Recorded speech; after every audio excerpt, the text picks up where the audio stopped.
All right, what is good, y'all? We are back. We got the 11th episode of Catch and Counter. Nibs, 11th episode.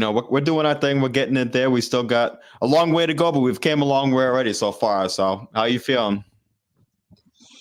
Bro, we doing our thing, man. We got 11 in. I mean, we got 11,000 to go. You know what I mean? Hmm. We own here, baby. Catch and counter, the authority in all things boxing. Fuck with us or fuck off. Come on, let's go. Yeah, nah, it's a fact. And we've established a pretty good 1-2 punch, and somebody else who's got a pretty good 1-2 punch is my guy Tszyu, somebody who I'm not gonna lie, before the Goucher fight, I hadn't seen too much of him, so I was skeptical a little bit. Anytime you see the son of a Hall of Famer, you want to see kind of how good he is, because sometimes they don't live up to the hype. But my goodness, has he proven any doubts that I have? I think I've completely left the building now. Great performance against Brian Mendoza. So what are your thoughts on just kind of this? Because he's picked up a lot of momentum since that first Goucher fight. So what's your thoughts on just the performance against Mendoza and the Tszyu that we have right now? Because he's a real player. And the title of this video even is he a future superstar, which I think he's got the qualities of being one. Look, man, it's not just I got a famous daddy. They got a boxing family, right? Mm-hmm. Like he's got a brother that's doing it. I believe he's got other uh, family members that were involved in boxing in some kind of way. Combat sports, all that. But I looked at it like, yeah, you look at the Terrell Boucher fight, then you look at what he did to Harrison, bro. Like that was ridiculous. Nobody has made Harrison look that bad. You know Mm-hmm. what I'm saying? And completely just owned him. Like there was never a chance for Tony Harrison in that fight. Period. And Tony Harrison has always had a chance against even the Charlo, everybody else, right? Then you look at what Mendoza had to bring to the table. Mendoza was pretty much getting his ass whooped until he landed that shot on Fundora. Now I'm not going to call it a lucky shot. Some people will, but because I do think Mendoza has the skills. You have to have the skills to wait for that shot, Mm-hmm. right? And you got to have the chin to take what Fundora is throwing at you. And he timed it perfect.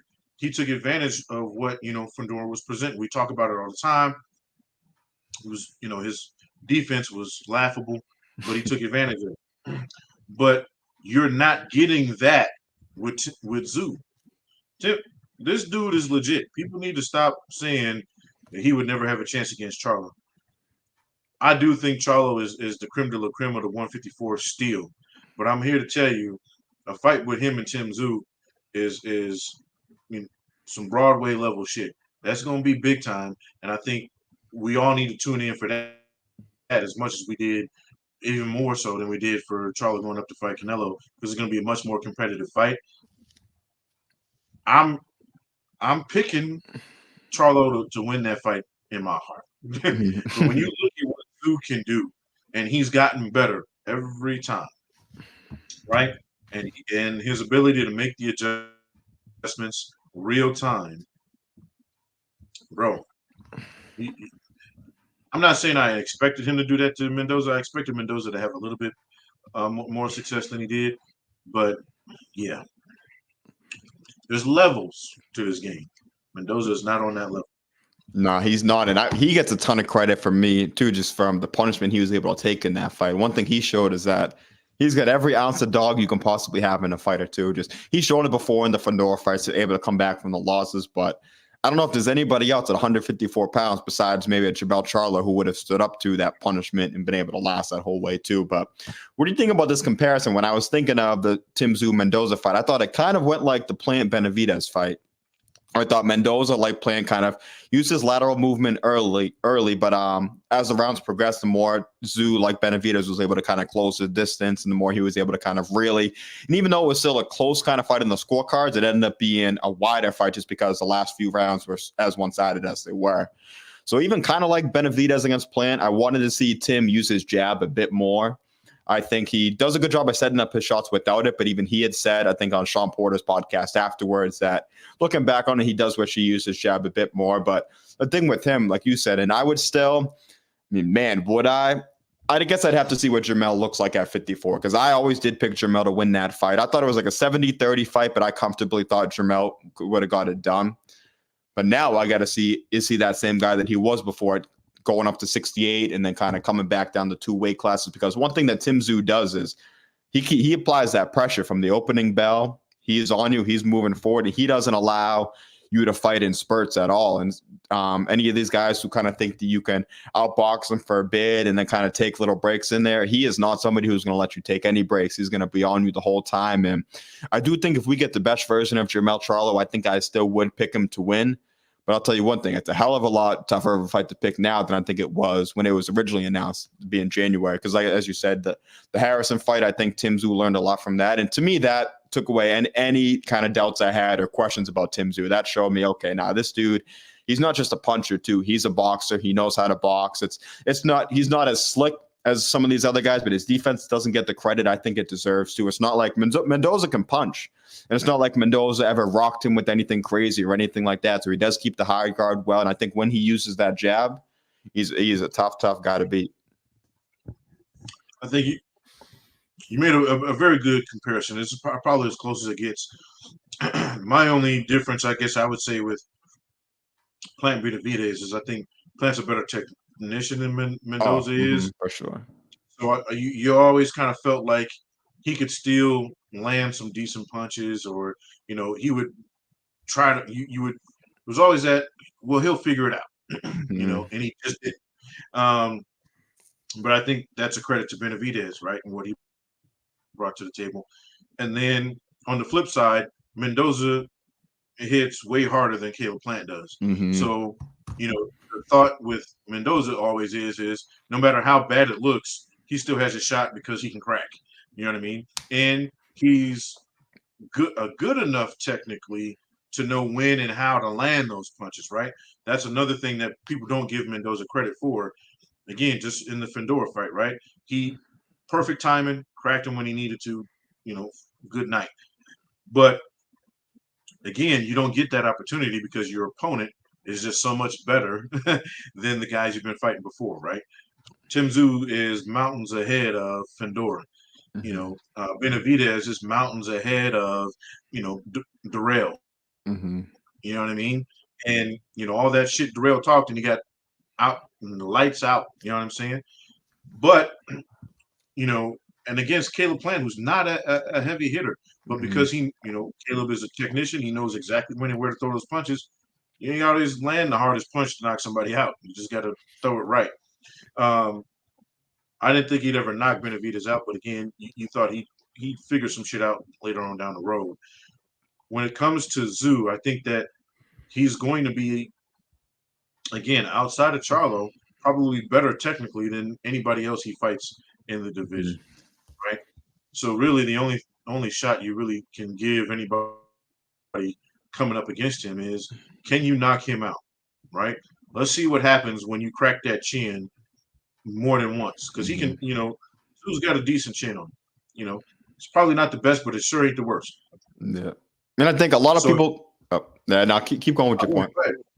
I was just going to say, I think a lot of people, and I was one of them, not made a big deal about, because when he fought Terrell Goucher, his first fight over in the U.S., he was dropped in the first round. So I think a lot of people looked at that as a way you could kind of exploit that, but we haven't seen any of that going forward, I think. And even in that fight against Goucher, yeah, he was dropped in the first round, but then he controlled every single fight and really went on to dominate that fight too. So I think people kind of forget that part of it. It's like, yeah, he was dropped early. And first of all, how many times have we seen basically everybody's favorite fighter has either been hurt or dropped in their career? It ain't a video game. Like, these dudes are in there against guys who can really, really punch. Mendoza was another one of those guys, and 154 has a lot of those guys. So I just think clearly that's not something that's been a reoccurring thing. Now, let's say if he was dropped against Harrison, if he was dropped against Mendoza, that's something then we could look at. But that was a flash knockdown. It's not even like Tim was really hurt from that punch. He got up and just kept doing his thing. So I think that at the time it was something we looked at, and even I looked at to say, okay, I don't know, like, how I want to see how he does with other guys. But Mendoza's, as you said, is the kind of guy who does pack a punch, and he didn't ever have Tszyu worried at all in there. Tszyu just kept doing his thing from the opening bell to the end. Yeah, I mean, I think people give way too much credence on boxers getting hurt or even knocked out. It's boxing. You know what I mean? Manny Pacquiao's been knocked out, Marquez, but he's got 3 other victories on him. You know what I'm saying? So, okay, yeah, he got knocked out cold, but then he comes in and he beats Thurman. You know what I mean? what happened with Floyd happened with whatever. Mm-hmm. But even Floyd, he was probably the most defensively sound fighter in the last 50 years. He's been cracked. You know what I mean? We've seen it. And in those moments, you go, oh shit. And then he does what he does, and the other guy doesn't have a shot, for the remainder of the fight. And to your point, Tszyu got cracked. He got hurt, came on. Boucher didn't have a chance after that, right? Now he's tightened that up to where now those guys aren't even getting those shots. I think if Charlo comes back and he comes back to form at 154, that's a hell of a fight. Again, like you said, it depends on what version of Charlo we get after that ass whooping he caught from Canelo. You know what I'm saying? Or if he even wants the 154 smoke. He says he does. We'll see. There are a lot of people thinking he's going to go to 160. I think 154 is where he needs to be at, though. I think that's his best showing, right? And when you look at, again, even if he were to lose to a Tszyu and then they run it back, I'd favor him in the rematch because you see what he does in rematches. That shit is, you know what I mean? Like, so I think you have to give him his flowers. He's earned the respect at 154. So you can't just say, oh, well, because he got his ass whooped against arguably one of the best fighters, period, in our generation. You know what I mean? Okay. At 2 weight classes up, by the way, in a legit 2 weight classes up, not not barely 168. Like, this, so let's take all of that into consideration. If he comes back to form, I would still favor him, but it's going to be a lot closer than people think. And I think people really need to start paying attention. Tszyu is that dude. Like, he right now, I mean, outside of Charlo, I wouldn't bet against him. No, I was just going to say, as if Jermell does leave the division, I think it's fair to kind of crown Tim as the new king of the division. I think that's a fair thing. So I think some people thought that it was a possibility, but now with the wins he's pulled off, I think that's more than a fair thing to say. The rest of 154 is a lot of really good fighters in there, but nobody else is he's the one guy that's kind of risen up and kind of showed that he's a level above those other guys. With Jermell, there's 2 things I worry about. One is the weight. He did fight at 168, so coming back down to 54. It's almost never really. I don't even know if there's really a story where it's worked out good for a guy who's moved up and then moved back down multiple weight classes and then had success. We've seen what's happened with the Roy Joneses of the world or some of these other people. So if you're in there with a guy like Tim Tszyu who hits pretty damn hard and he applies that pressure, I wonder that if Jermell is a little weaker than he was before, because he's also, it's not like he's somebody who started at a lower weight. He's been at 154 for damn near almost 15 years now. So he's been at the weight for a while. So you wonder, and maybe let's say he boxes good the first half of the fight, but once you get to round 6, 7, 8, 9, 10, 11, 12, how is his gas tank holding up? How are his legs holding up? How is his punch resistance, which has always been an asset of his? It's always been a positive for him. How does that hold up with the weight? All those kind of things. So, and then also just the Canelo payday he got. Good for him to get it. I'm always for fighters getting paid, but my guy Marvin Hagler always said that it ain't easy to wake up and do that road work when you're in silk pajamas. So you do have to wonder you do got to wonder with Jermell. And I think he's somebody who I would have never questioned any of these things before the Canelo fight, but I think it's fair for some people to bring up and say, okay, now with how that Canelo performance went, is he going to have that same hunger that he always had before with the money he got? And I'm all for people getting their money. He's taking care of his family, and I'm happy to see that. But I think if people want to bring that up, and I'm not even sure if that's a fair point to make or not, that's just something that people have brought up, and I think it's a fair thing to mention, just because you never know how any fighter is going to react to that. So I'll just shoot at me straight. Is that a fight that next year? Well, I think it would probably have to happen next year. Do we see Jermell and Tim Tszyu next year? Because if I'm being honest, unfortunately, I think it's going to be one of those fights that we just never get to see happen. But I'm hoping I'm wrong on that one. If it does happen to be the end of the year, because I would think, and here's why I think that. And before I get into that, I'll say that it is a fair assessment that you make, because if you watch the fight, Charlo made a business decision, right? In that fight, it was, I'm not really going to go all the way out because this dude hits like a fucking tank. And every time I pop him, he just keeps walking forward, right? He made a business decision to get out of there with his facilities, right? And immediately after the fight, he's talking about, I'm going back down to 154. I think he mentally made that decision in the fight and to protect himself so that he can go back to 154 and still be the man and keep fighting and provide for his family. All those things that we question, right? It's real easy for us as, armchair coaches to say, you should have done this, you should have done that. I would have loved to have seen you do X, Y, and Z. But none of us went up 2 weight classes and got punched in the face by Canelo Alvarez. You know what I mean? It's real easy to say the man you would be until you're forced to be the man you have to be. So I think that, Charlo did what he thought was best for him. Whether we like it or not, he's moving back down to 154. I will say this, though. You are 100% correct. Every time we see guys, not just within their weight class, like you see guys all the time play around with the weight class right above and right below them, pretty usually good success, right? Floyd went up to 154. Manny Pacquiao has gone up and down the scale, but you get, gradually going up, right? Tank did it recently, winning a belt at 140 against Barrios, but he's back down to 135, etc. But when you see guys jump up several weight classes and then try to go right back to the weight class that they were comfortable at or that they're known for, it's usually a disaster, right?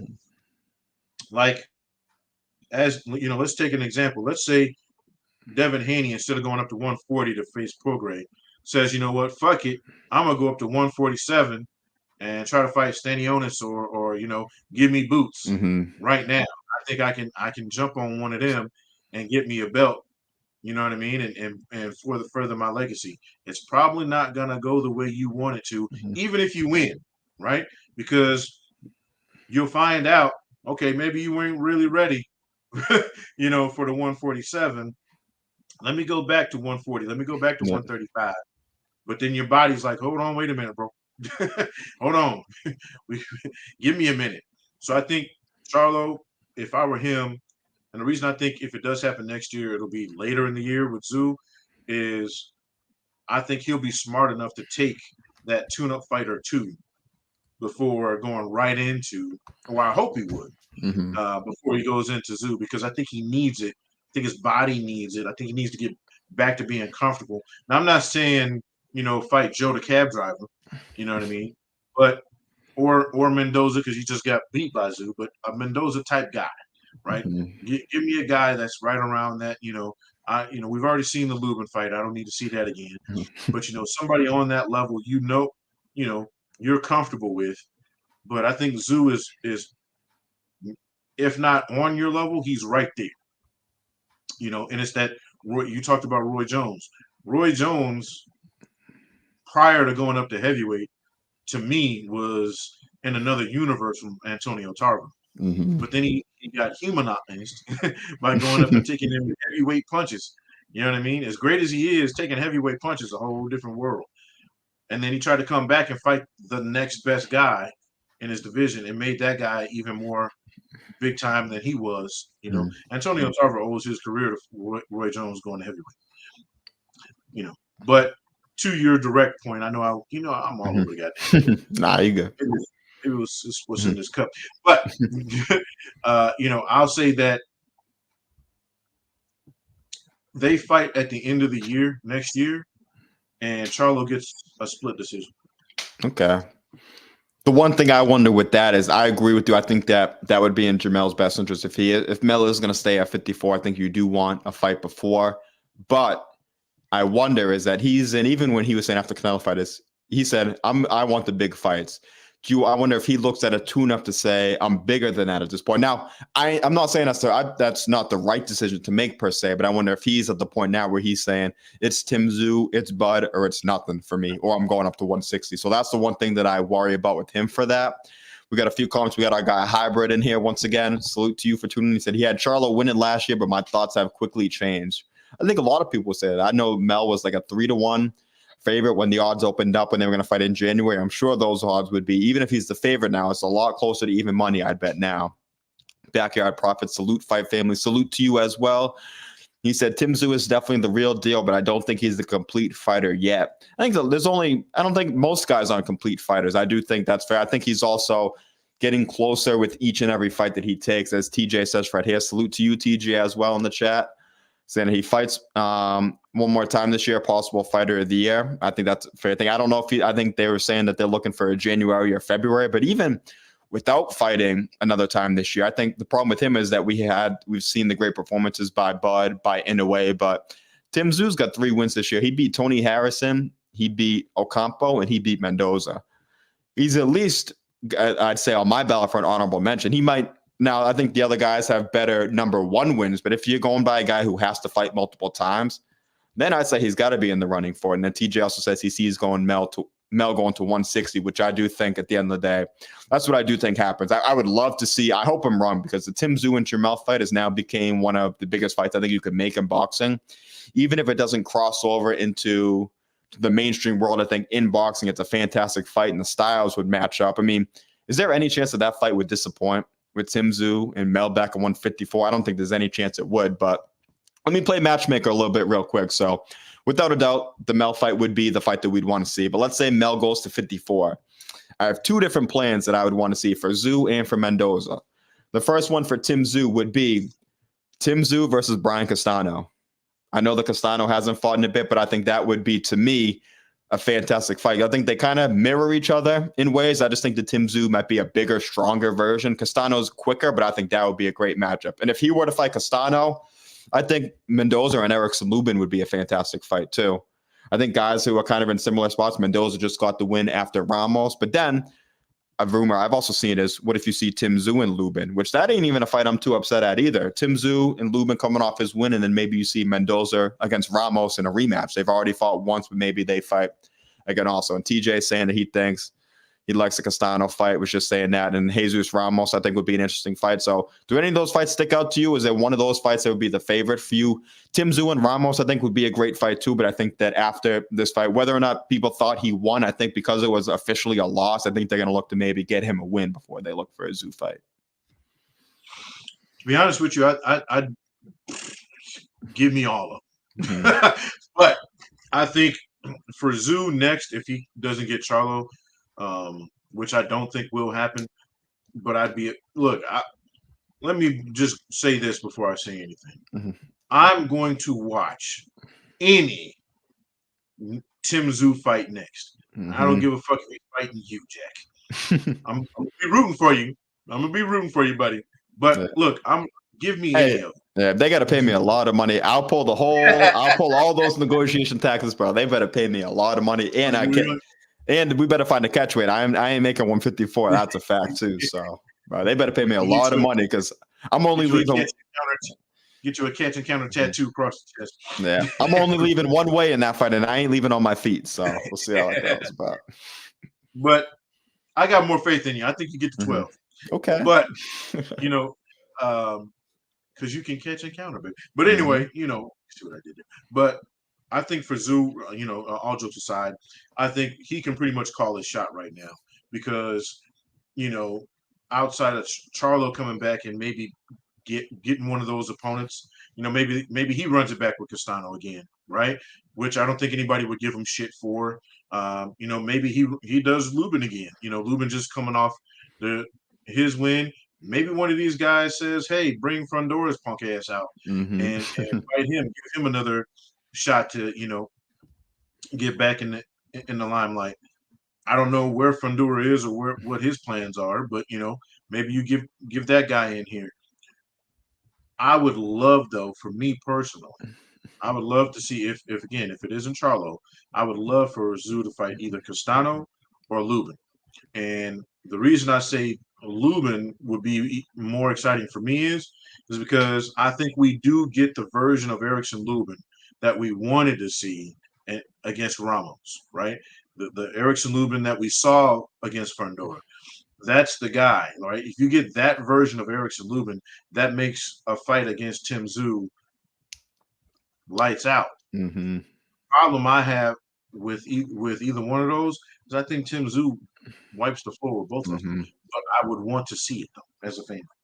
Yeah, no, I think he does too. And Tszyu, kind of like Fundora, as you said with Lubin, is he's going to make you fight. Even Tony Harrison. Tony Harrison would have loved one of the best peer boxers out there. He would have loved to have kind of just jabbed and moved for all 12 rounds. But Tszyu's like, well, hold on, that ain't the kind of fight we're going to have. I'm going to step to you. I'm going to close that distance, and I'm going to make you fight. So I think that, as you're saying, that's the Lubin we'd want to see against Tszyu. I think that's the Lubin we'd have to see no matter what.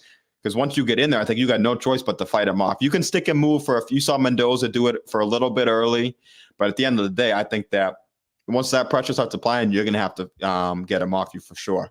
Another guy, this is the biggest sleeper in the 154-pound division. TJ mentioned him, Charles Conwell. I know he's not signed with the major promoter right now. I know he's been bouncing around a bit, but honestly, if there's one guy who I think would beat Tszyu, I think Charles Conwell, like as you said, because I would pick him to beat Castano. Castano's been inactive, and I just think that he's a bigger, stronger version of that. I would pick Tszyu to beat Lubin, but Charles Conwell is the one who I think he's been inactive also, but I think he's got the best ability of he's got the power punching and he's also got the boxing ability. He's someone who's close to that total package also. So I would love to see him mix it up with these guys at 154. Israel Madrimov is another guy who I think maybe not on this level. He's kind of plateaued a little bit. He's kind of stuck in neutral, but like Conwell, another guy who's kind of been forgotten about and could definitely make a name for himself. TJ also said to mention the Spence and Tszyu fight. And before the Bud fight, that's a fight I would have loved to have seen. Spence is still one of my favorite guys in boxing. I need to see what Spence we have left now at 154 against somebody else before I see him going in there with Tszyu. So I think if Spence comes back and he looks strong at 54, he looks rejuvenated and he's everything he was before, then that could be a hell of a fight. But I'm just not sure at this point what version we have. And TJ brought up another good guy too. He said Virgil Ortiz. Now I saw Virgil's going to make a comeback earlier this year. TJ said he's going to campaign at, I think he's saying 154. There are rumors it could be 154 or 160, so maybe it's a 160 fight first. But I think that, man, you throw Virgil Ortiz in the mix. Imagine a Virgil Ortiz-Tszyu fight. That's another fight that's all action right from the beginning, too. Now, I like the Conwell pick. I think that's a dark horse. Mm-hmm. I think that's a dark horse's dark horse because mm-hmm.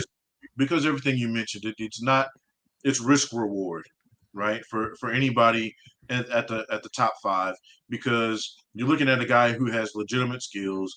He's durable. He's hungry as fuck, right? Mm-hmm. But he doesn't have a big name, doesn't have a big promoter.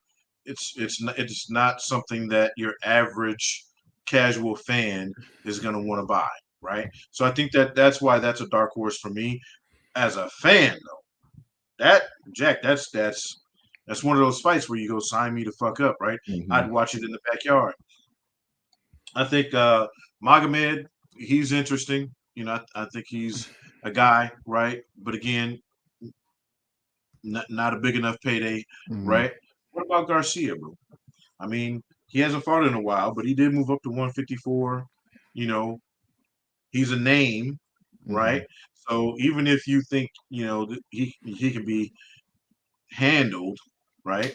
He's a name, so that's another option for me. I think it's because you mentioned earlier, Charlo wants to he wants these big legacy fights. I think, to be honest with you, as long as his opponent has a name to mm-hmm. him, right? I think he'll be okay. So I was thinking, hey, he could fight Garcia if Garcia's in the division. He doesn't have a dance partner. He hasn't fought in a little bit. He doesn't, he doesn't officially. The rumors are, which we might get into a bit later, but if he was going to be on that December 9th card, he could fight Erislandy Lara at like 155 for a middleweight belt. So I think that's what Danny's holding off for right now. But hey, because that fight was supposed to be in August, but hey, if that fight falls apart again, certainly a player you could throw in there without a doubt. Him, Keith Thurman, if he moves up to 54 is another guy. I think he might fight Stanionis, but if he doesn't, another guy who's kind of around those same weights. And like you said, big names also, which is what these guys are looking for. Yeah, I mean, because if you're looking for legacy building fights, right, then at this point you need names on the legend, right? We need names where we can go, oh shit, that guy. Or you need the guy that's earned his way to the top, right? And as much as I love, Magomed and Conwell fights, on paper, they haven't earned their way to the top yet. They're not the names yet. Fundora still a guy who still got a name, recently had a strap. You know what I mean? He's vulnerable enough. You know what I mean? And this was a fight that was talked about before Fundora got dropped. right, against Mendoza. Maybe Fundora has to come back and fight before this year is up, before he can be put back in the lottery for Tszyu and Charlo. But let's say he gets a fight, and then he looks really good, knocks somebody out, whatever the case may be. You can put him right back in the picture. Lubin is always. I mean, Lubin when Lubin is Lubin, that's always Showtime. People are going to watch out for that. So I think those are the guys that you can make fights with at that level. Against Tszyu and Charlo, where you don't necessarily have to worry about Tszyu or Charlo losing, but it's going to be an entertaining fight. And I think that's what you need to make if you're not going to fight each other next.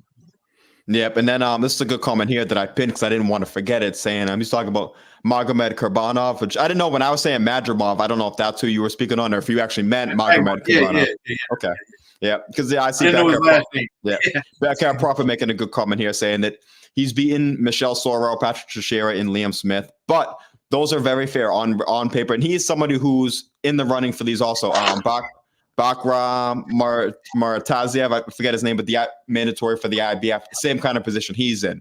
I think the one pushback I'd say with that is a lot of people believe that Liam Smith beat him, and even the Michelle Soro fight was a lot closer than people thought it should have been too. So don't get me wrong, Kurbanov is certainly in the mix right now, but I think that people can look and say, oh, the Smith fight could have went the other way. He could have lost to Michelle Soro too. So I think he's in the mix, but going to Nibs' point, I just think that a guy like Tim Tszyu might be looking for a more established name. And Magomed Kurbanov is certainly a quality fighter. He's a top 10 guy at 54, but I think right now he falls into that high risk, low reward, similar to a Charles Conwell kind of situation.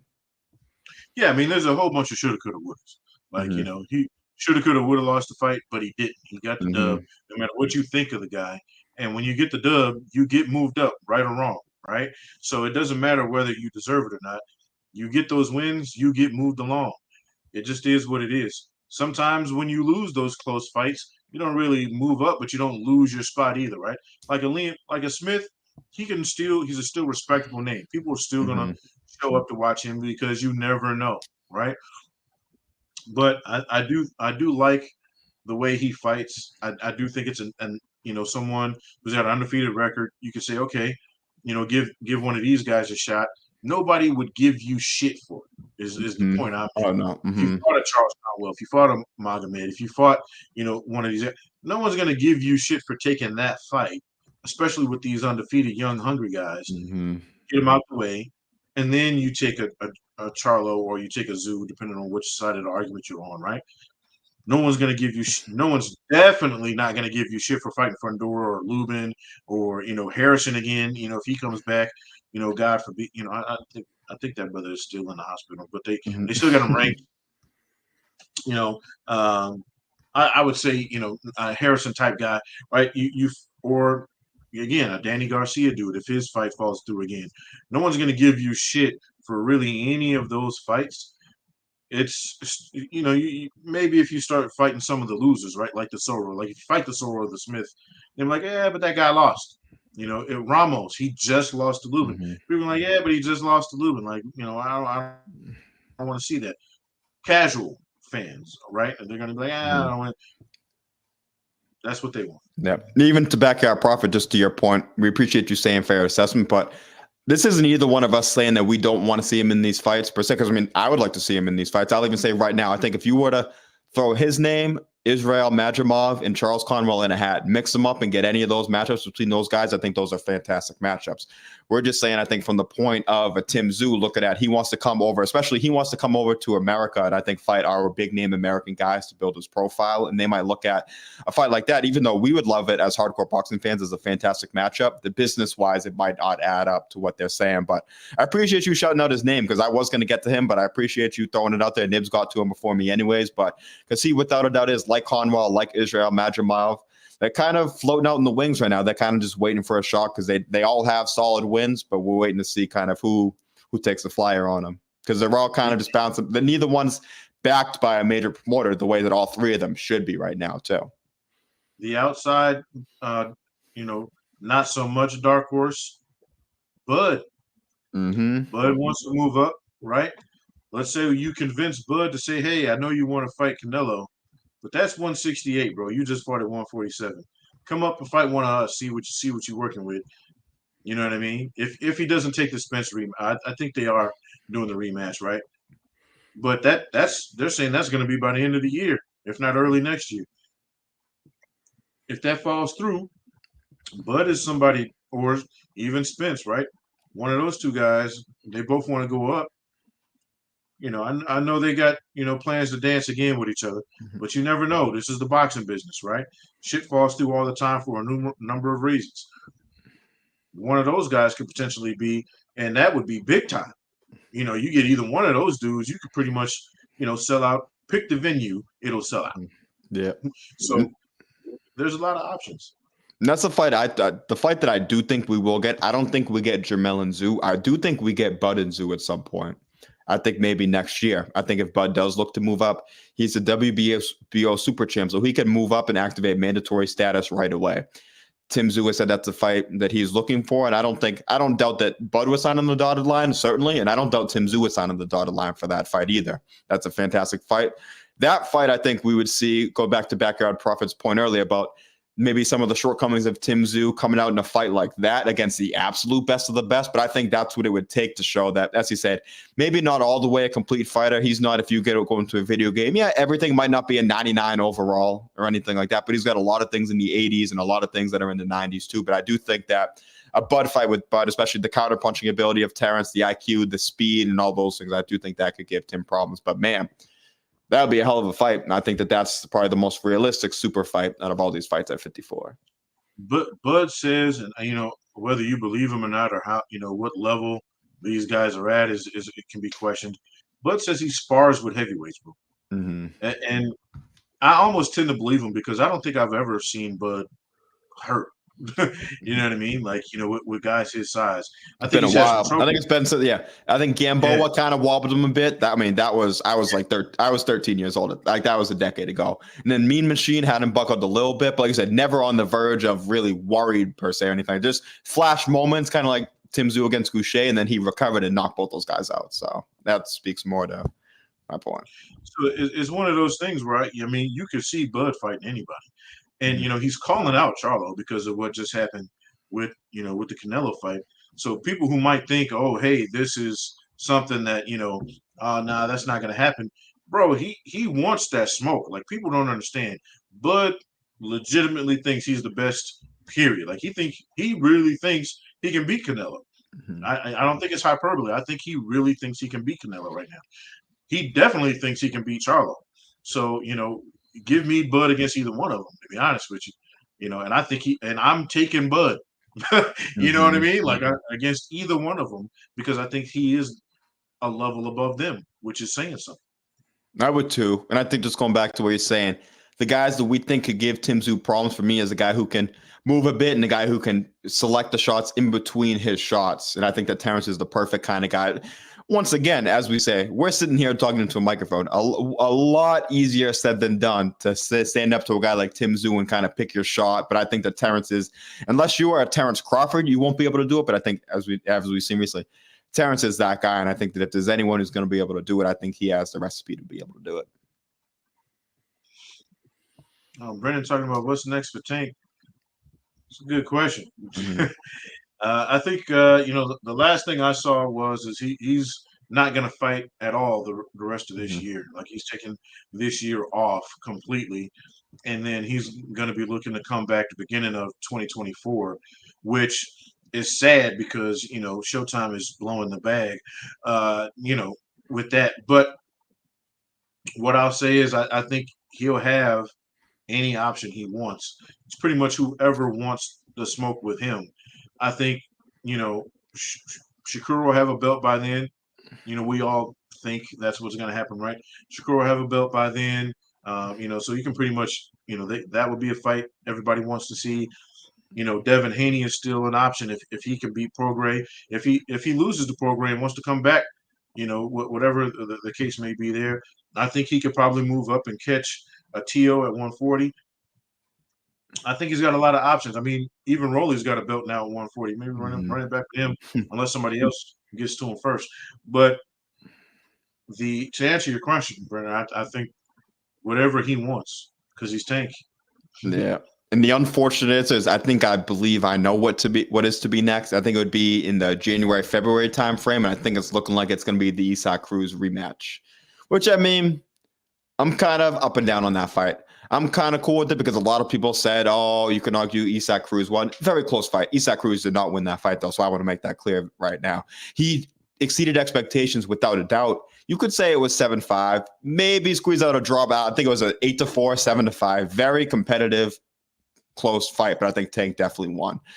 But I don't think there's anything Cruz can do better per se in a rematch. I just think that Tank hurt his hand in that fight. As you said before, it was a late replacement fight. You give him a full camp and you give him a healthy left hand, I think he makes it a much easier fight. But I do think that's what the plan is for now. There have been rumors, though. Calvin Ford said that there's a chance this could be one of those like shake up the earth kind of fights, and Isaac Cruz rematch ain't one of those fights. It's a really good fight. It's not shaking up the world. The earth will be just fine without it. So you do got to wonder, does a Teofimo fight, could that possibly happen?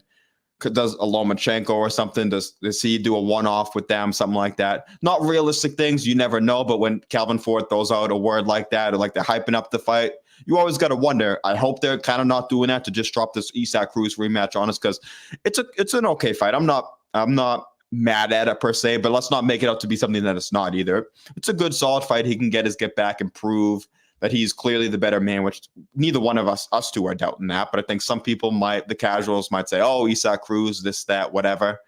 But realistically, I do think that is next. And I hope that after that, we want to see him in these fights, like you said, with a Tszyu, with a Shakur, with a Devin Haney, with the Lomachenko. Those are the guys we want to see him in with next. But I do think that the Isaac Cruz rematch is probably first.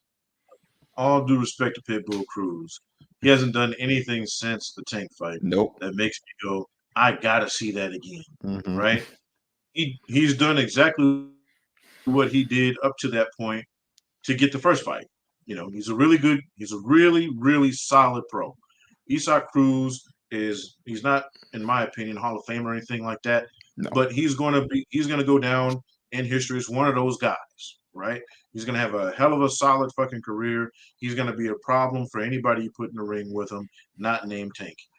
And like you said, I think a fully healthy Tank with a full, camp, I think he walks through him in a couple of rounds, bro. I don't think it's even close. I just think that, especially when you look at, what happened with Isaac's last fight, I think it was actually funny because they actually made this statement, the announcers for that fight. They go, it's the first time Tank has had to fight somebody shorter than him, and it gave him some problems, right? He wasn't used to having to punch down. And I think, again, short notice. We talk about this all the time. Short notice can hurt the A side sometimes more than it can the B side guy, because the A side guy's got expectations. Now he has no idea what's coming in. He's just fighting off of his natural talents and abilities, and that's what you saw Tank doing. He was just being Tank, doing whatever the fuck he wanted. Hurt his hand. A healthy hand, he gets him out of there in three rounds. But I would love for Tank's next fight to be a super fight, and I hope that's why he's not fighting this year. Like, I think if he wanted to come back this year, he could fight Pitbull. I don't think anybody give him shit about it, right? He could fight Pitbull before the end of the year and then make way for a super fight next year. I hope the reason that he's taking his time to come back is because it's a super fight. Yeah, but I think part of it also was, from what I saw Tank say on Twitter before too, is that I think he's got some personal business to kind of sort out, but he will be back in January, February. So as you said, if it's a Cruz fight, I mean, okay, I'm not going to be jumping for joy, but if it's not that, it would be fantastic. But I think either way after that, none of the clock's starting to tick, because we're both Tank guys. One of my favorite fighters to watch, but I think the time's starting to tick, and we want to see him. And the Ryan Garcia fight was the start of that, but we want to see him in these fights where you could say, okay, maybe this guy could do this or could do that, because right now, a lot of his fights we've known it's just kind of a matter of time before he gets to those guys. But Backyard Prophet said he's talking about 54, I believe, doesn't think anyone could clean up the division. There's too many style clashes. He thinks Bud beats Jamel and Tim, but Fundora might stop him. So I'm not sure about that one, Backyard Prophet. I just think that somebody like the size difference would be crazy to see Fundora in there. Even the fight before Bud and Spence, I would have wanted to see Spence and Fundora when they were both undefeated. I thought that was a fight you could have seen, but I just think that Bud is I think Fundora has way too many holes in his game, even for the size, and I think he would play right into the hands of someone like Bud. And that would be one. We've already seen Fundora fall once. That would be another hell of a fall, I think, from Fundora down to the canvas. I think I'd be able to hear it. They could make that fight in California again. I think I'll hear that fall in New England. But, I mean, I think a win from Fundora. I think if Fundora does get a win, though, to your point, he's right back in the mix with all those guys. I mean, who wouldn't, if Fundora does get a win, I guess, let's say he does rematch Mendoza and he beats him. Who wouldn't want to see, even if we picked Tszyu to beat Fundora, who wouldn't want to see that fight? Or who wouldn't want to see Fundora and Jesus Ramos, a Lubin rematch? I think all those fights with Fundora, he's got the holes. So as from a purist perspective, I can say certain things about just his defense and how leaky it is and things like that. But as a boxing fan who just wants to see action, I mean, damn, there's not many. All of his deficiencies actually help us out as fans just because we get to see these great action kind of fights. And I'm hoping he can kind of make his way back in the mix. Yeah, I mean, he's a fun fighter to watch. Extremely frustrating as a more educated boxing fan, but just a pure, rock'em sock'em robot kind of guy. Oh, please, yeah, give it to me. I'll say this though, to profit, Charlo already did it. He did clean out 154. He hasn't fought Tszyu yet, right? So I think if Charlo comes back and he fights Tszyu, he's already cleared out everybody else. Who else do you need to see him fight to prove that he's the best, right? Now, if he comes back and gets, mollywopped by Tszyu, then Tszyu could say the same thing. Mm-hmm. So I think, to me, that's why I think the Charlo-Tszyu fight is so important, is because they've literally beat everyone else, right? I don't need to see Tszyu versus Fundora to know that Tszyu can beat him. I don't need to see Charlo versus Fundora to know that he can beat him, because I know that they both can, right? Now, you might want to just see it just so you can stamp it. Yeah, okay, well, you've literally wiped everybody else out of the division. But Charlo's beating everybody they put in front of him, right? He's beating the Castanos. He knocked Lubin out in what, like 30 seconds? That shit was ridiculous. Cold, I might add. You know what I mean? He's beating the Harrisons. He's beating everybody else. What else do you need to see at 154? I think when they fight, whoever wins that fight can say they are the man. And then they can just pick and choose who they want to fight at that point. Yep, no, that's a fact. And I was trying to mess around. I got to figure out how to make polls, but we got double-digit people in the chat right now. We've had a lot of you guys in, so let us know right now if the next fight were to be made, Tszyu and Jermell Charlo. We want to know what y'all's picks are. Are you still rocking with Jermell Charlo? Do you think that can be back enough of his old self that he can catch Tszyu slipping? Or is just the momentum of Tszyu, is it just his time? Is the weight going to affect Jermell? Or is just Tszyu just the better fighter now? So we want to hear what y'all have to say. Drop that down in the comments. I'll figure out how to make polls. I know people know how to make polls. I'm still a little new at this, so I don't know exactly how to yet. That would be a little easier. But drop down right now, Tszyu versus Charlo. If that happened next, who would you guys favor in that? And then real quick on this, real quick, and then we'll get into the Showtime thing after. But Janibek fought last weekend. He fought Vincenzo Gualtieri and became a middleweight unified champion. The fight went exactly how we thought. It was a levels fight. Gualtieri, all the props in the world for you to get to this point where you were in your career. You became a legit, not an interim, not a regular. He was a legit IBF middleweight champion of the world. So all the credit in the world for that. But there was still there were a few more levels you needed to do to even contest with Janibek. I think Janibek knew from the opening bell that this was going to be, I think he treated it like a sparring session. Even when he had Gualtieri hurt a bit, he never really kind of pressed the action. He was just kind of in there smooth, doing his thing. Not a damn worry in his world at all that night. So for me, I just want to see Janibek in more competitive fights. The problem is you don't have many at middleweight right now. I think a Carlos Adames fight would be ideal. I'm not sure how realistic it is. He still has to become full champion for it to be a unification. I know Janibek doesn't want that fight if it's not a unification, rumor is. But another fight that I think would be interesting is Janibek and Chris Eubank. I just think that would be the big name that Janibek wants. Eubank's still never been an official world champion, so I think that could be a fight that both guys could be looking at and see positives coming out of it. So real quick, and then after this, we'll move on. But what were your thoughts on Janibek's performance? And then is the Eubank fight the fight that you'd like to see next? Or is there another name out there that you want to see Janibek fight or anything like that? I think Eubank is interesting because of recent activity, right? So Eubank to me is always going to be interesting because I think he can be. He just hasn't yet, right? So if you're following me, you understand what I'm talking about. He's one of those guys where you go, he should be a champion right now. Should be. Just hasn't for whatever reason. He just hasn't gotten all the way over yet. But I think if given the opportunity, especially with the way things are going now, I think that's a very interesting fight. But it'd be hard for me to pick anybody against Janibek right now at once. Period. Anyone not named Bud.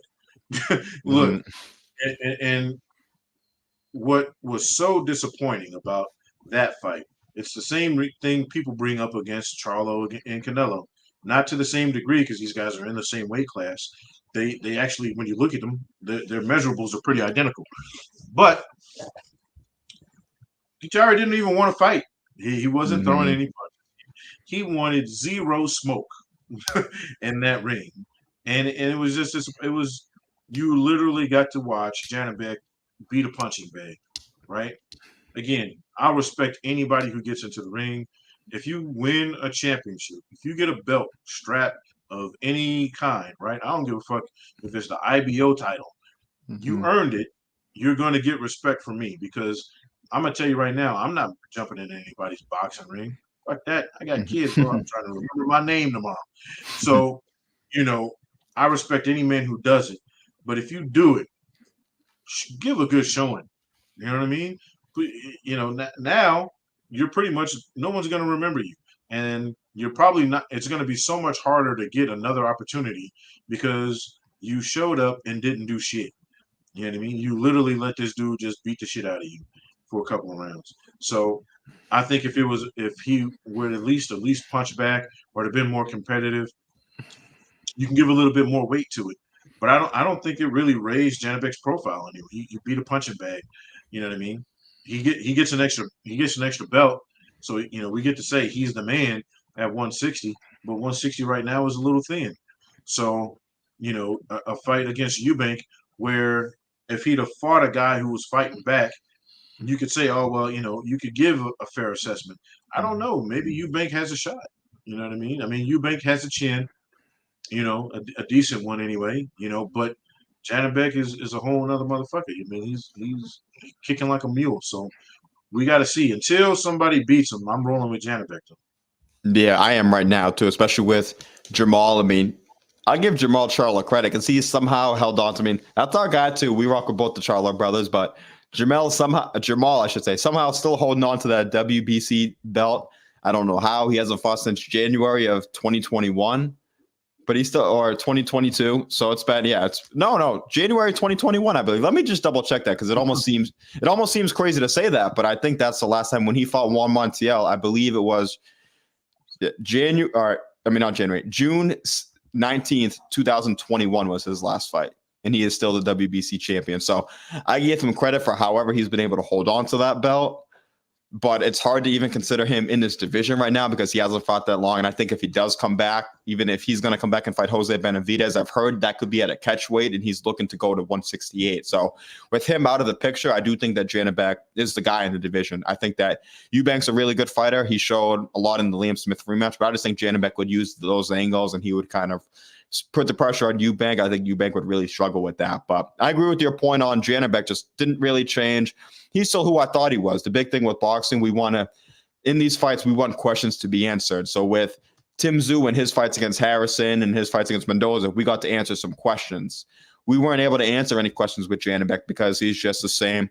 He looks like a fantastic fighter still, but until he's in, like you said, with the guy. The biggest what if in the Eubank and Janibek fight is Bomac. So if Bomac is he's 100% back. I think he doesn't have to go back to court or anything like that in the UK. So he's free to be 100% in Eubank's corner. To me, that gives Eubank the dark horse chance against Janibek. I wasn't trying to cut in on you, but I think Bomac makes the difference.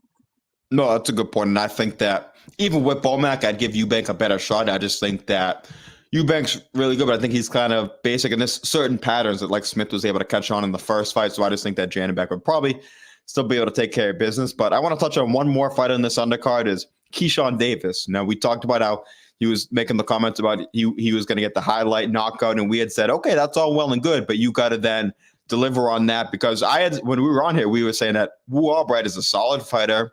He's tricky, he's crafty, and he knows how to go. He knows how to go around. He's never been stopped, never been dropped, all those things. And we saw all those things happen, except the highlight knockout. We saw Keyshawn start good early, but we saw Wu Albright weather the storm early and then have very solid moments of success later on, really catching Keyshawn, snapping his head back, really getting his attention, maybe not hurt, but at least buzzing him and making him realize, okay, I'm in a real fight right now. He had him thinking. Mm-hmm. He had him thinking. So I just think that's what you see with Keyshawn. And I was one of the people on here saying that, they got to step him up. Now he should be fighting Jermaine Ortiz, not the guy who lost to Jermaine Ortiz, but maybe not. I think Top Rank knows what they're doing. They've been in the game a lot longer than I have, and clearly they know. And this was the first real, I think, prime opponent Keyshawn's fought that really believed they had a chance to win. He's fought the Burgos of the world, Anthony Yiggett, Patera, and those guys are all good. Those guys are all in their 30s. And I think they looked at Keyshawn and thought, okay, this is I'm just a part of his show, really. I think Wu Albright came in thinking, no, I'm just as much a part of the show as he is. And I think he showed it in his fight. So what do you think about that? Do you any pause or cause for concern with Keyshawn at all? I mean, to me, it's just a step in the right direction of a progression. I'm not worried. It's not like this puts him any steps back, but what do you think just about the performance he had? And maybe does he have to watch the whole, he's going to be on Sports Center, blah, blah, blah, all those things, because we always enjoy a fighter being confident, but when you're in with the guy who you know is going to bring it, you got to be careful, I feel like, to not set expectations too high, because then when you say, oh, he's going to be on Sports Center and this and that, and then it doesn't go the way it goes, which I still thought it was a pretty good victory, you can have people saying, oh, well, you said this or that was going to happen. So what were your thoughts just overall on that? I think you learn more from this than getting facts. That's a fact. Right? I think this is his best win because he didn't completely control the guy. You had to figure some shit out. Like I said, Wu had him making some decisions. Wu had him thinking, oh, wait a minute, that hurt. And this guy's durable. He's taking everything I'm throwing at him, and then he's throwing back. And he's throwing back with intelligence. He's not just winging punches at me to get me to back the fuck up. I think Keyshawn will learn more from this fight, but it also goes back to something we say on this show and ITR as a whole all the time. Do not overlook any man that gets into that ring with you, no matter what you think of him, no matter what his record is, no matter what his last fight looked like. Don't ever get in there and say, I'm going to knock you the fuck out. You can believe it. You can say it. You know what I mean? But be prepared for them not to follow the script. You got to understand, most of Keyshawn's opponents to this point, like you said, they kind of went along with the script. They read the movie. They said, okay, cool. I'll do my part. Wu said, well, hold the fuck up, man. I'm writing my own. I want to make some adjustments to that script. I think I can end that different, right? He was trying to pull off his Rocky moment. You have to be prepared for somebody not to just lay down and follow the script. We talked about this with Jared Anderson, not the last fight, the white boy. He followed that guy followed the script, but he fought Charles Martin. Charles Martin didn't follow the script. And again, we've said it a couple of times. If you give Charles Martin a full camp, he might have beat Jared Anderson, because what he's used to is him hitting someone and them wilting or them following the script. He hit Charles Martin, and Charles Martin said, okay, cool, take two of those with you. You know what I mean? He was expecting Wu to take those punches and lay down. Wu took those punches and threw combinations back. It's when you get somebody who's a dog, like, hey, you probably just took it out of my mind. When you get somebody who's a dog, no matter what their record looks like, you win for a fight. It just is what it is. And he's right. He's an A+ athlete also. A majority of the guys at that level, now that if you're going to start stepping up, that's what you're going to get, right? You're not going to get guys that are just be like, because at that level, you got guys that, although you should beat them, they're also thinking, well, hell, if I can beat him, I can get myself back into the mix. You know what I mean? So you have to take everybody at this level seriously. You shouldn't be fighting bums anymore. You should be progressing from here on out. To answer the question of am I worried about Keyshawn? Not one ounce. I think Keyshawn is who we say he is, and I think he's going to bounce back and do better. Yeah, well, he's definitely going to bounce back because he's all of a sudden going to fight on Heisman night, December 9th. So a real quick turnaround. And I don't know if you saw the opponent yet, but it's being rumored that it's actually going to be Jose Pedraza too. Another real solid fight. Dare I say a great fight, honestly. For Keyshawn at this point, that's the kind of opponent that I've been wanting to see him in. Pedraza a little his best days are behind him, but he's not a complete shell of himself or anything like that. Very dangerous guy. I think it's the perfect where Wu Albright was a young guy coming up who hasn't quite got there yet, but is looking at his chops and can give anybody a tough fight. So now you go to the established guy who's a multi-division world champion, a Hall of very good fighter, and a guy who I think who's going to be very tricky. And that's a fantastic fight, I think, for Keyshawn at this point. Felix saying that's the fight right there. And that is the fight. I think that's what Top Rank's looking for. And that's a borderline main event type fight. I think Robesi Ramirez is going to be the main event because they're looking to build that anyway fight. But I would have been cool with Keyshawn and Pedraza being the main event because I think that is a great matchup for Keyshawn at this point. And Pedraza, we've seen, he ain't coming to lay down either. He's, like you said, if there's a script that he's handed, he's going to rip that script up and throw it in the trash because he is coming to win. And he's looking at himself saying, I'm a former multi-division world champion. I still got some big fights left in me. If I win this fight, boom, I'm right in the mix. Maybe I fight a Shakur Stevenson, one of these guys too. So it's a great fight, and that's the direction I've wanted to see them going, and I'm happy that that's the fight that Keyshawn does have next. Another great learning experience for him. And Pedraza has looked good in his losses, right? Like even in the losses he's had recently, you're going, hey, that dude was in that fight. You know what I mean? Like Pedraza hasn't been blown out. He hasn't been where you go. He hasn't had that fight, right? To your point, he hasn't had that fight yet where you go, it might be time to hang it up, bro. It might be time to get your victory tour on in place, get you some wins to go out on top. But he's still in the mix. Like he can still beat some solid guys. This isn't an easy fight for Keyshawn. I hope and pray he's not looking at Pedraza like he did Wu. And to Hybrid's point too, that Keyshawn is very solid. He will bounce back. But that's why when we frame these things, like you said, we're not worried about Keyshawn going forward, and we wanted to give Wu Albright. It's not. I don't want to focus on what Keyshawn didn't do. We want to focus on what Wu Albright did do because he showed up. He was a big underdog, and we thought the fight could be competitive, and that's exactly what it turned out to be. So I give him all the credit in the world. And a guy now, all of a sudden, who's sitting by his phone, that he should get a big-time phone call for another guy coming up. Should, but then again, other guys might be looking, saying, well, if he gave him a tough fight, maybe we want to go another route. So I hope it helps him out. I could see him being, like we've talked about, a big thing on the show today has been high risk and low reward. I think Janibek, even though he's a champion, falls into that category also. So I hope for Wu he doesn't fall into that and he does get some of these other big opportunities because he's certainly game for sure. And Hybrid, I want to make a point. That is the credit. The fact that we're saying that Keyshawn had to do all that thinking. Keyshawn had to do this. Keyshawn, hey, bro, you ran into somebody, so we might be talking about Keyshawn, but we're talking about Keyshawn more today than we would if he just knocked Wu out because of what Wu gave him back. So that is the credit. The credit is, hey, we're talking about this fight where we probably would have just mentioned Keyshawn knocked out another guy and we'd have moved on. Pretty much.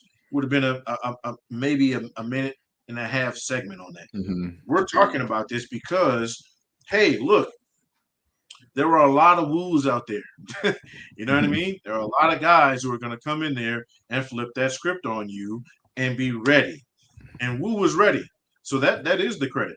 We might not be saying his name over and over and over, but we are because we're mentioning the fact that, hey, Keyshawn has to do better if he wants to continue to get wins against guys like that, right? And you can't overlook Pedraza the way you might have I think he was overlooking Wu. I really do. And I think he was looking for that bigger fight, the bigger payday. You can't do that against Pedraza because Pedraza is the same as Wu. He's not going to come in there and lay down. He, like you said, he's going to take that script, rip it up. And Pedraza is probably looking at that still as long as in the truth as he is, hey, if I can beat this Keyshawn Davis kid, maybe I get my name right back into the mix against guys that can get a title shot. So when you're Keyshawn Davis, you have to understand where you're at now. You beat this guy, you move up. You lose to this dude, wow. And I think, as you said, this fight for Keyshawn will do a lot. Anytime these guys go rounds, guys who aren't used to going rounds and they go rounds, it helps them out going forward. Even to tie it back to Janibek, because we've talked about him. Example, we didn't talk about him a lot today just because the fight went exactly how it would win. But going back a few fights ago, he had the fight against Denzel Bentley, a fight where he was even a way bigger favorite than Keyshawn was against Wu. He was supposed to Felix Cash stop Denzel Bentley in 3 rounds. So everyone thought this is a 1-round or 2-round fight. Ended up being a very, very competitive fight. A fight I still thought Janibek won, but very competitive, like an 8-4 kind of fight. Janibek learned from that fight, and he has now gone second round. So he has had a 2nd-round knockout and a 6th-round knockout, and he has not lost a second of either fight since then. So I think part of that is go to opponent. And Denzel Bentley, as you said, just like Wu, gets a lot of credit for that. But we've seen time and time again that once these guys go the rounds, it helps them out going forward. And I think that'll be the same thing with Keyshawn. Yeah, same thing when we covered the Jared Anderson fight against Charles Martin. We all expected to come back in and do our reviews and be like, well, Jared did what he did and then move on, right? Nope. We talked about that fight for a while. We still mention it because of what Charles Martin gave as an opponent. Even in his loss, he's actually propelled himself up a little bit because people are like, well, shit. He took that fight on a couple of days, maybe a week or two, something like that. If he takes that, a month or 2 months out, shit, Jared Anderson might have a L on his record. Yeah, and this is hybrid. This is exactly. This couldn't be any more true. And this is part of what we were saying is that I think the slack that Keyshawn's getting from some people, which I'm not even going to give him because I like when guys are confident and believe in themselves. Because let's be real, even if they don't say it, these guys all believe that they're going to win or they're going to knock out every single one of their opponents. So, but I think as what Hybrid is saying, that people aren't giving him the slack because of the performance. It was because of all the things he hyped it up to be, which is you had said last week that you want to be careful about those kind of things. And I'm not even going to hold it against him because those are the kind of things that we always say these guys need to sell the fights, this and that. So he sold the fight. And he had a learning performance, and this is also the thing, too. It was the majority decision, but I think he clearly won 8 rounds to 2, 7 rounds to 3. It's a hell of a lot easier and better to learn in a win than it is to learn in a loss. So I think that when you're able to learn and win, that's a great thing for you because he did win, but he's still going to go back to the drawing board. He's going to get in the lab, and he's going to work on sharpening up some of those tools also. And he didn't have to get a loss to do those things to realize it. And I think that's going to be beneficial to him also. Yeah, I mean, look, I'm more impressed with this than I was with the Yiget fight. And I think Yiget was a step up, right? Yiget had challenged for a world title before. I was more impressed with this than I was that because Yiget just kind of again, we show styles make fights. Yiget is not on Keyshawn Davis's level. Wu is a guy. Like he's a guy who still thinks he can win fights, and he's hungry himself. And again, A+ athlete for guys who constantly keep themselves in shape and take this shit serious. You have to give them the attention that they're due. It's we were just talking about Isaac Cruz's first fight with Tank. Isaac Cruz thought he could win that fight. You know what I mean? He legitimately thought he could win that fight. And Tank was probably a little bit overlooking him, but also the fact that it was a short notice fight. You take all those things into consideration. That fight's closer than it probably needed to be, right?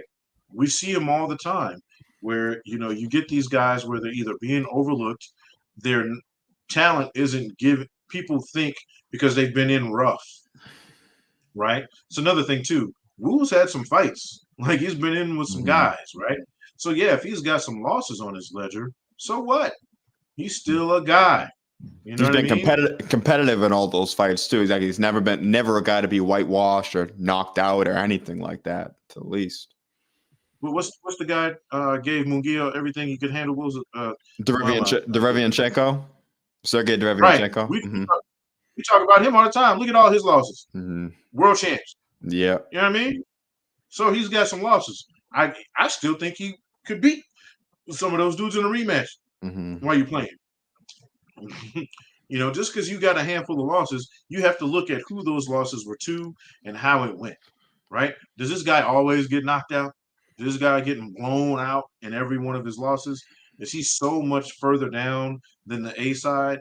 Nah, he's right there. And maybe, just maybe, this one fight he gets over. You know what I mean? Then what? So we got a comment here by Backyard Prophet saying, but Keyshawn with his elite dirty grappling for his experience level, and Wu is just gritty. No one expected that. No, for sure. And I think with some of the things Keyshawn is, he's new into the pro game. He's only, I think, what is he, 10-0 maybe now, but he's in the camp with Bomac and them. He's in the camp with Bud. So as to Backyard Prophet's point, you've seen him kind of adjust. And he's always had a pro style even as an amateur, but he's adjusted quickly to the pro games and being around those kind of pros. And I think that it was a great fight. And we're going to look back again for Wu Albright. I can't even say will. He's already upset guys. He fought Carlos Balderas, an Olympian, a top-ranked signing guy, earlier this year and beat him. But this will happen again. Somebody else will fight Wu Albright, and they will lose to him. And we'll look back, and this is going to be a fight that ages really well for Keyshawn, as it did for Jermaine Ortiz, too, saying, well, they beat this guy, and this guy's going to go, and he's going to beat a lot of other guys. I want to make a point to a guy who fought recently and who I'm actually a fan of, even though I don't think he's, world class or anything like that. Joe Smith Jr., right? Everybody was looking at, I forget the name of the guy he fought before B-Hop, but he got the B-Hop fight based on that. And the guy, it was fun. It was a Funfora, I think. He was a huge underdog. Yeah, he's a huge underdog. Yeah, huge underdog. They brought him in. He was quite literally working construction the week before the fight because he had a day job. 30-1 underdog too. 30-1 underdog. Think about that. He had to get time off of work for his fight. You feel me? And he comes in and blows through Funfora. I watched that fight. I was watching it, and I was like, Jesus wept. It was horrible. Then he gets B-Hop. And what does he do? Ends B-Hop's career and then propels his own, right? But the point I'm making is this. Prior to the Fonfora fight, everybody thought this dude was just an opponent. He's not going to be able to beat the elite level fighters, right? Even guys over the hill or guys mid-level should blow right through this dude. You got a dude who's tough. You got a dude who's taking this shit serious, and this shit is his lifeline. At that point, he was as hungry as they come, and he still is. His mentality hasn't changed, right? He's the every man fighter, right? I think just about anybody who knows Joe Smith Jr.'s story loves him. Yeah, how could you not? Honestly, yeah, how can you not? If you're not a fan of Joe Smith, then I don't know. I don't say this often, but I might have to question your character a little bit. I'm sorry, because inside the ring, outside the ring, he's one of those guys you can't criticize nothing about him. And Wu is that kind of guy, right? I'm not saying that. There's levels to the game, but Wu is that kind of guy. And you're saying obviously because some people will say, "Oh, well, they're not the same." You're not saying that they fight exactly the same. You're saying the storyline behind them, their tenacity, and their grit is the same kind of thing. So I just want to prove you. Just speak to your point too. And Wu is a guy that if he had some money behind him, right, he'd probably be way more dangerous than he is now. Come on, bro. But he's a lunch pill guy, but also comes in and says, "Look, I can beat these dudes." He's a Joe Smith Jr. type of guy, is what I'm saying. He's a guy that's not just coming in there to being an opponent. He's got elite level talent, and he believes he can beat these people that are supposed to be beating him. So he's going to be in just about every fight you put him in. And yeah, I'd love to see Wu again. I'd love to see him again because I think for the first time, legitimately, Keyshawn had to think after getting hit. I think it was like the fourth or fifth round. Wu caught him with a punch. Keyshawn was coming in, and he got clipped and had to hold on. At the end of the eighth round, he caught him really, really good. 8th or 9th round, I think it was too, a few times earlier. But that was when it really snapped his head back and made him. He had to clinch for a few seconds and reset. But he showed, just to back here, Prophet's point though, is that he's a real pro in there too. A lot of guys would have maybe started swinging crazy, not knowing what to do. He got in there, he held, he bought his time, which the fans don't like to see. But bro, I can guarantee you, to anyone listening, If we are in the ring and we get hit with a shot like that, you are damn right we are all holding and buying our time. It's easy to say that, oh, you want to see him just fight back, but bro, it's not a video game. Anybody who feels a shot like that, you're taught to hold that way. You're supposed to do that, and he did exactly what he was supposed to do in that moment. Yeah, it's boxing. It's not brawling. Yeah, we call it boxing for a reason. That's one of my biggest pet peeves is people who only tune in for the Rock'em Sock'em Robots. You're not gonna. I say this all the time. You're not gonna get Mickey Ward Gotti every time out. You know what I mean? Those guys were fighters. You know what I mean? And I say I'm no disrespect to either one of them, but they're fighters before they're boxers, right? And I think both of them will admit that, or would have. Gotti, God rest in peace. But they were fighters who just so happened to be in the boxing business. Then you guys got guys who are boxers, that understand what the game is. It's hit and not get hit. You know what I mean? Keyshawn Davis isn't in the boxing business to get punched in the face. No, that's a fact. So we'll move over now to kind of more a sadder kind of topic, Showtime boxing, which we've said just production wise, I thought was still the best thing that we had in the sport today. You can say that maybe they had too many pay-per-views or things like that, but they've been putting on, even this year, all of the biggest events that we've had. They've had a fantastic year, but unfortunately it will be the last year that we have of Showtime boxing. So what are your original thoughts of when you heard the news, and what do you kind of think about just the future of just, I guess, PBC as a whole, because they're now, and I don't doubt Al Heyman in the world that he's going to find another plan and they're going to get something working. But what are your thoughts on just all this news that kind of, it's been talked about for a little bit, but now that it's here, it's kind of like, it's almost like we knew it was a possibility, but it's almost shocking that it actually has happened now. So what are your thoughts on just that in general? I want to say this first to all the casual fans out there and people who want to jump on this whole boxing is dead train. Stop. Boxing has survived way bigger hits than this, and they're going to continue. The sport is always going to be around. I'm a firm believer in that. So I just want to get that out there before we even get into this, because every time something like this, people were talking about this when HBO went out. People were talking about this, before that. Oh, boxing's dead. Then the UFC becomes popular. Oh, boxing is dead. Stop it. Boxing is not dead. It's still, you can put on a card right now that is ESPN level or just below it, and they're going to make more money than a UFC card. That tells you everything you need to know. Now, with that being said, this is a very sad day in boxing, because you're talking about 39 years, almost 40 years in the business, that Showtime has been putting on quality cards. If you look at just this year alone, look at the biggest cards, most money making, biggest stars, best fights, right? This year alone, who put them on? We're losing that matchmaking. Steven Espinoza has been doing a great job since he went over. They've got the biggest stars on their roster right now, if you think about it. You know what I mean? People were asking about Tank earlier. We've been talking about Canelo and his thing with Charlo. The PBC. I mean, they've got a roster that's lights out. Then you look at what could be coming in the next year or so, right? All those fights that could have been or should be on Showtime are now not going to be. You lose a very big part of what boxing is when these premium channels and entertainment decide to cut out. When HBO left, it wasn't so much, for me anyway, the fights that were going to be put on. It was the level at which those fights were going to be put on, right? That production team, my God, HBO, even with Showtime and what they've been able to do, I don't think what HBO had has been matched, right? As far as that production, the commentators, that whole team, all of it, not just the on-air talent, but the guys that put on the stuff in the back end too. Showtime was that now for us the last 5 years, and now we're losing them. I mean, they've got some of the best commentators in the game. Their production is always A1. They've had a few hit misses here and there, but very few. And then again, they got the biggest names, bro. If I'm watching a pay-per-view, I want to watch it on Showtime. I don't want to Yeah. see it the zone because it's gonna be kind of whack.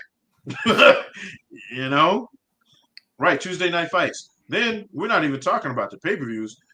Their championship series, their prospect series, everything that they've been doing to bring up fighters that they eventually put on pay-per-views. Those productions, Showbox, all that. You're losing all of that. But people also have to understand we're losing show sports. Not going to be any more fighting. Bellator is owned by Showtime and CBS. We're talking about boxing. You got a whole fight promotion that's out of here. That's losing jobs and fighters are going to have places to look. So it's a dark day in the fight game, and I think that what that means for boxing going forward is these other guys got to step up. ESPN, DAZN, those guys kind of take over, right? They become the big boys, and I think NBC is making some deals with some of the UK guys. Maybe one of the networks gets back into it. I know CBS Sports is still going to be putting on sports events, but they have said that they're not even going to have boxing on CBS.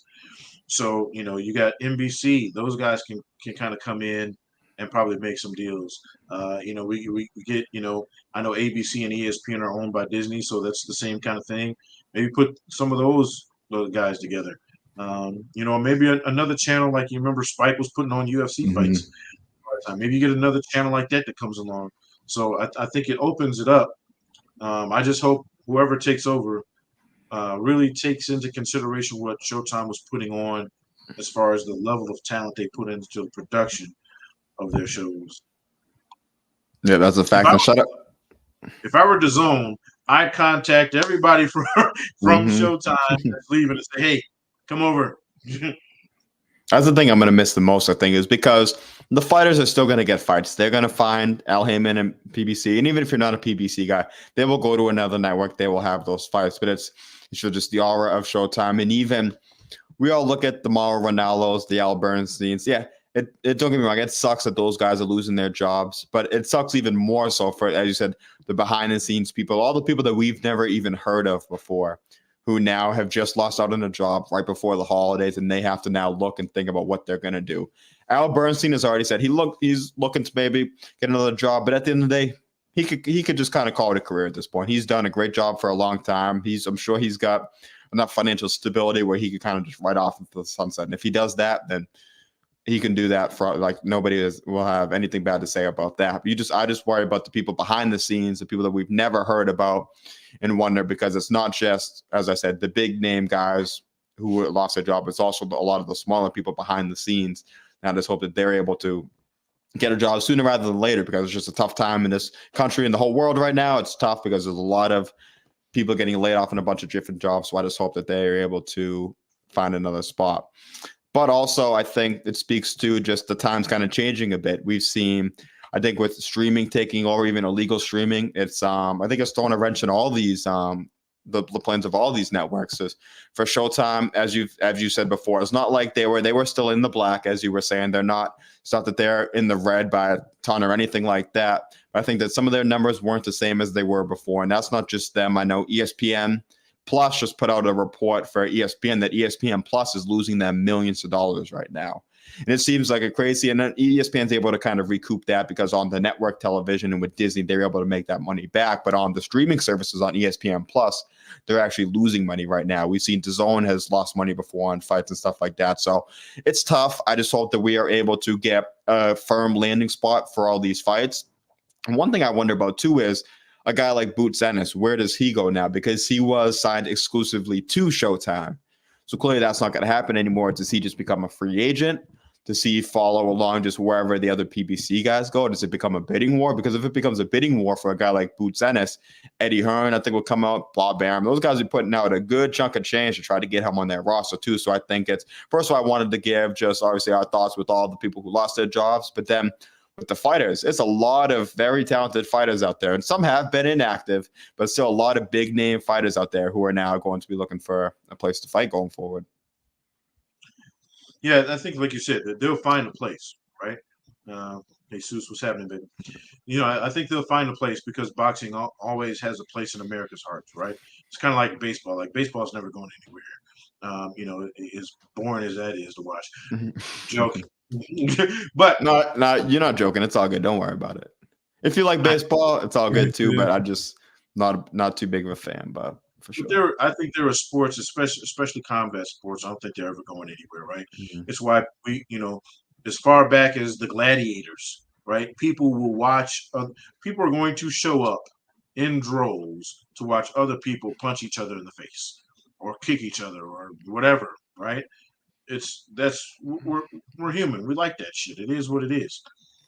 But what I hope is that these other networks take it serious. I think the reason a lot of these other networks are losing money is because they've oversaturated the market with pay-per-views. Mm-hmm. And I know people are going to say, well, that's ass backwards. You have to have pay-per-views to make money. No, you do not. People forget Muhammad Ali fought on free TV, right? Mm-hmm. And the networks made millions off of him, right? He was fighting on CBS. He was fighting on NBC back in the day.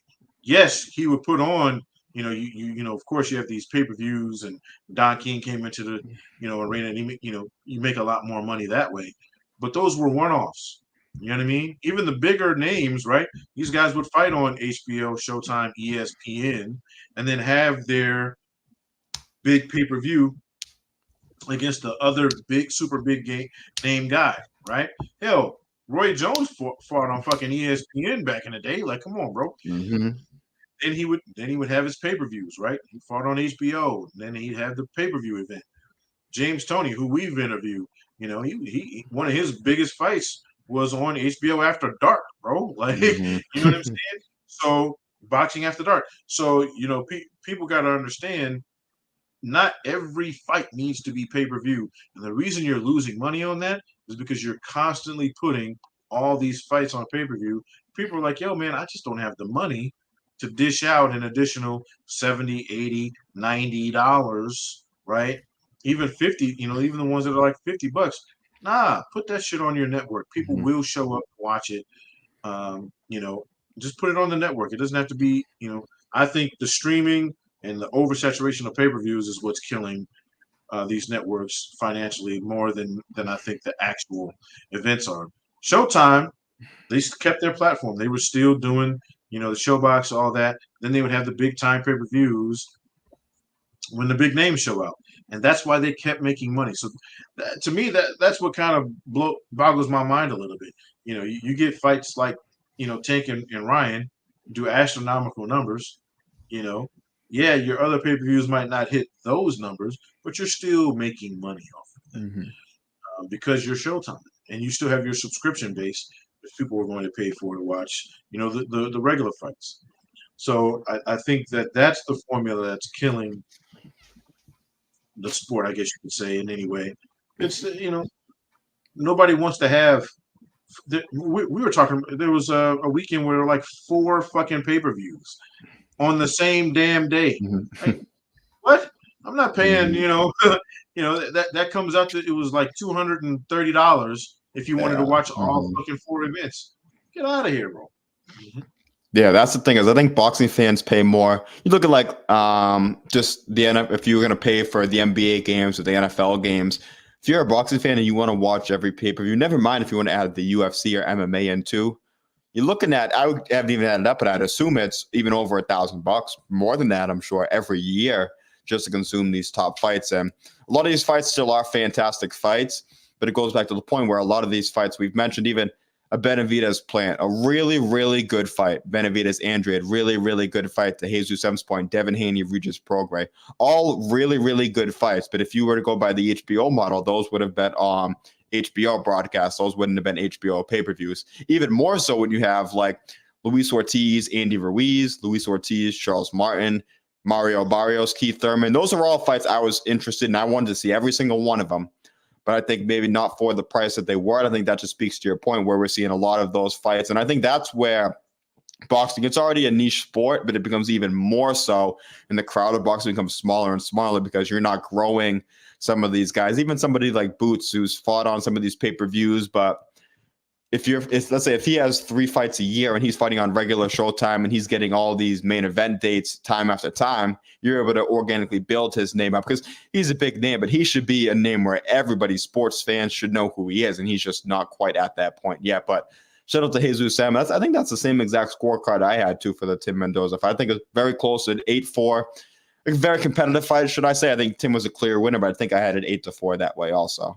But I just think that speaks to your point where we had a lot of those good fights are being kind of promoted on pay-per-view as if they're great fights. And I think that that's where we're lacking.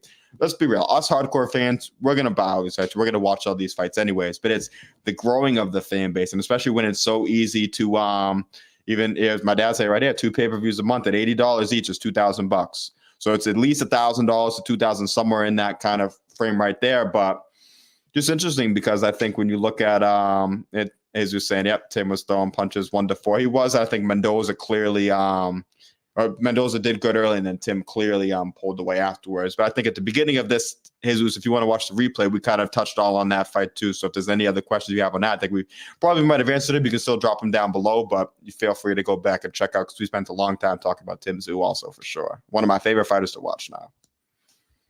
Yeah, man, I look at it like this, bro. And again, it's to my point earlier. You don't build a fighter on pay-per-view. You just don't. You don't build careers on pay-per-view. The career goal should be pay-per-view, right? So let's think back. As big time as Floyd, Pacquiao, the Klitschko's, as Fury is now, right? A majority of Deontay Wilder's fights before he got into, his championship run were on what? Some of them weren't even on TV. They were on free TV. Mm-hmm. Even some of his title defenses, even that first Luis Ortiz fight was on regular Showtime, I believe. Right. Actually, no, that might have been pay-per-view, but even before that, a lot of his title defenses were on just regular Showtime. But I pointed this out to make a point. Muhammad Ali is the GOAT for more than just boxing, right? You could watch, if he fought 3 times a year, you could watch 2 of those fights for free or on basic cable, right? So as part of your regular cable subscription. Then he'd have a pay-per-view event and you'd pay money for that event. You know why? Because you got to see him. They built fighters on regular TV. But this is, again, mind you, back in the day when guys would fight 3, 4, 5 times a year. Now you got guys who are fighting once, maybe twice a year. Gary Russell, remember, he was fighting like once every 2 years. Mm-hmm. You know what I mean? But you get guys now where they're fighting 1 to 2 times a year, and that's it. So you have to put their fights on pay-per-view to make money. Mm-hmm. But that's not how you properly build a fighter. You want to properly build fighters? Look, me and Felix used to go back and forth on this all the time. We talk about it. How many guys did we become fans of watching Friday night fights, mm-hmm. Tuesday night fights on TNT, the NBC sports specials when they'd have boxing, right? Telemundo. Telemundo got fights every fucking weekend, right? If you can't speak Spanish, just put it on mute. That's what I do.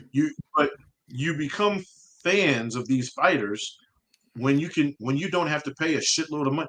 Most people in this country can't afford, what your dad say, $2 grand a month or $2 grand a year. $2 grand a year, yeah. Mm-hmm. Crazy. Yeah. Mm-hmm. Your working your average working stiff is not shelling out $2K a year for entertainment. No. You know what I mean? They might be able to get that $80 together one time. Mm-hmm. You know what I mean? To catch that big super fight, and they'll do it.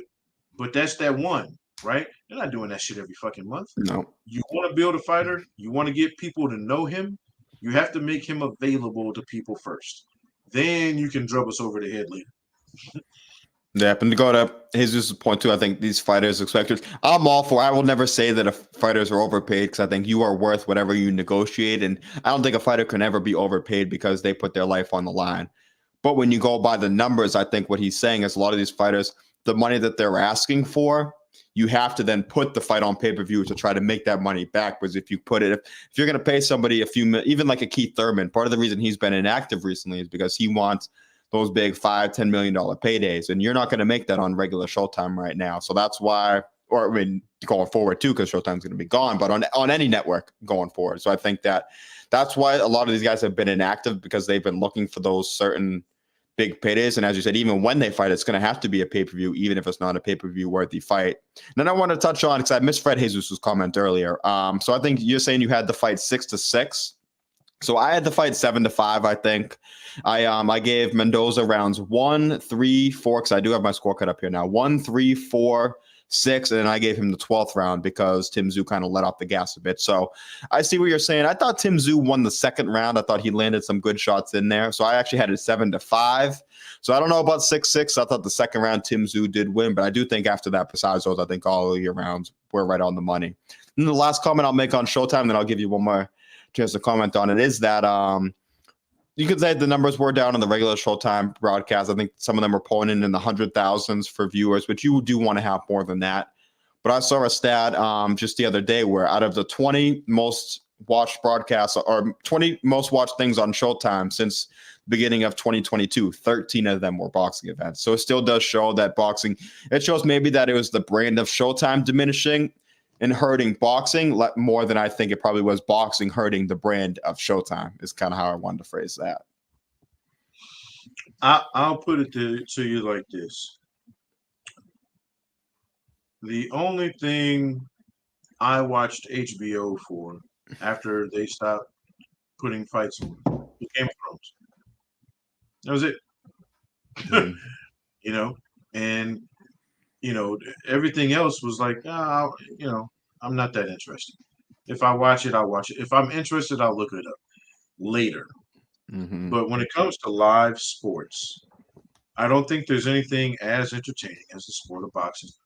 Mm-hmm. If you're a fan of MMA, you hate this as well because Bellator as a whole is being shopped. Mm-hmm. Not just a division, their whole thing. Whether their existence Mm-hmm. is coming into question. I do want to make a point, and again, say that I think everybody wants to be Floyd Mayweather in the sense of this dude's made $1 billion. He's the first billionaire boxer, right? That I want to say that he's the first fighter to make $1 billion out of Mm-hmm. the ring, not just what he's done with his money outside of it. Yes, he's made more money outside of the ring since. But the problem with that is, right, is everybody wants to be Floyd once he got to 147 because that's when Yeah. that's when he became the money man, right? You forget Pretty what boy he had Floyd. to do. Yeah, you Mm-hmm. forget Pretty Boy had to fight for free. Well, Mm-hmm. not for free, but he had to fight on free TV sometimes. He Mm-hmm. didn't start off, you know what I mean, getting these big ass paydays. Mm-hmm. And even his biggest fight of his career, in my opinion, which was the De La Hoya fight, he had to make concessions. Mm-hmm. Nowadays, guys don't want to make concessions. Not only do they want the big money, but they don't want to have to concede anything either. They want to be able to dictate every little thing. We were talking about this before with Bivol. Bivol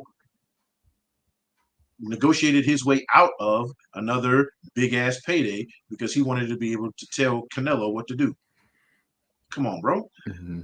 I think all of that, and I'm saying that to say all of that, to your point, kind of makes what we're dealing with now in the boxing world, what we're dealing with, the streaming, guys asking for all this guaranteed fucking money, have only wanting to fight, once or twice a year, pay-per-views being crazy amounts of money now. I mean, your average, like your dad said, the average pay-per-view now is $80.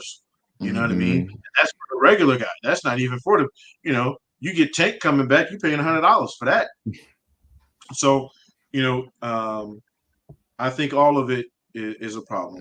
But I do think, again, there's always going to be a place for boxing. There's always going to be a place for MMA now. I think they've built themselves up now to a point where there's always going to be a space for it, right? The beautiful thing about boxing and the bad thing about it is there's no one place you have to go for it. Like most people think MMA, they think UFC or Bellator on the lower end. PFL is making a come up. We get it, but those are places you have to go for. Boxing, you can do. There's no league in boxing. You know what I mean? If Jack wants to go turn pro tomorrow, guess what? He doesn't need to go to the PBC. He doesn't need to go to Matchroom. He can go find a guy that wants to punch him in the face. They get into the ring, get sanctioned. There it is. Just like that. Right? Mm-hmm. That's the beautiful part about it, and I think that's why it's never going to go anywhere. It's just sad to see that it's not going to be on Showtime. Yeah, and the good thing, even the comparison you brought about Bellator, whereas this isn't the same thing for the PBC because it's not like the PBC is just folding outright.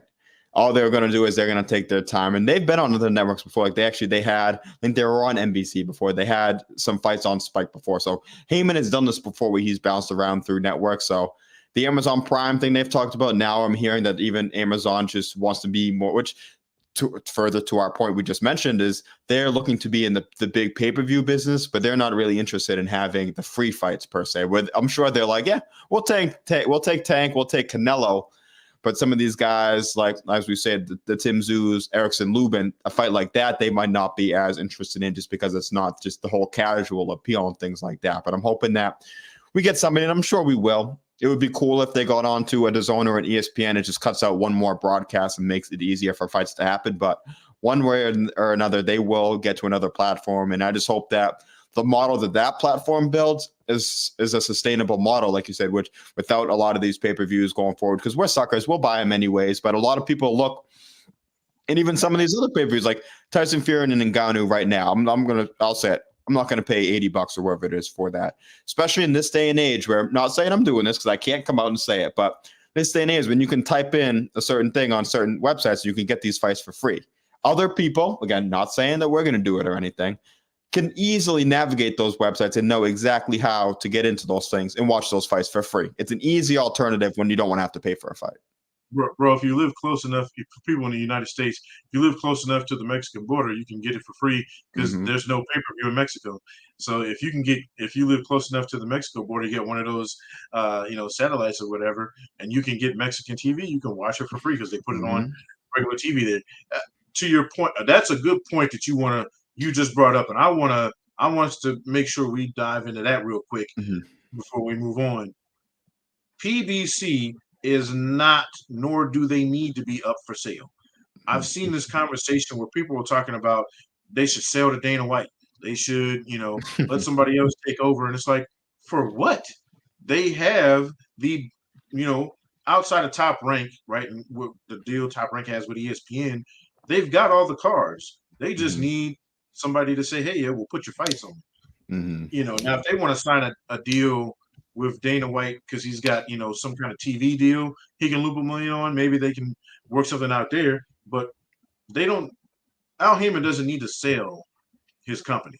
They're not in trouble financially. They're not in trouble as far as being able to pay their fighters. That people thought they were. Like you said, when they had that NBC deal, that just didn't work. Showtime worked. They just need to find a deal that works, a platform that's going to put them on. I think Amazon isn't really sweating it too much because they got the NFL.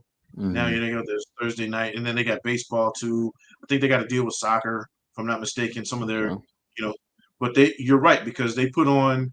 They don't even televise, football games on Sunday. They just do the one-offs on Thursday. They've kind of got that market cornered, right? Where if you want to watch Thursday night football, you got to have Amazon Prime. It's the only way to go. Yeah.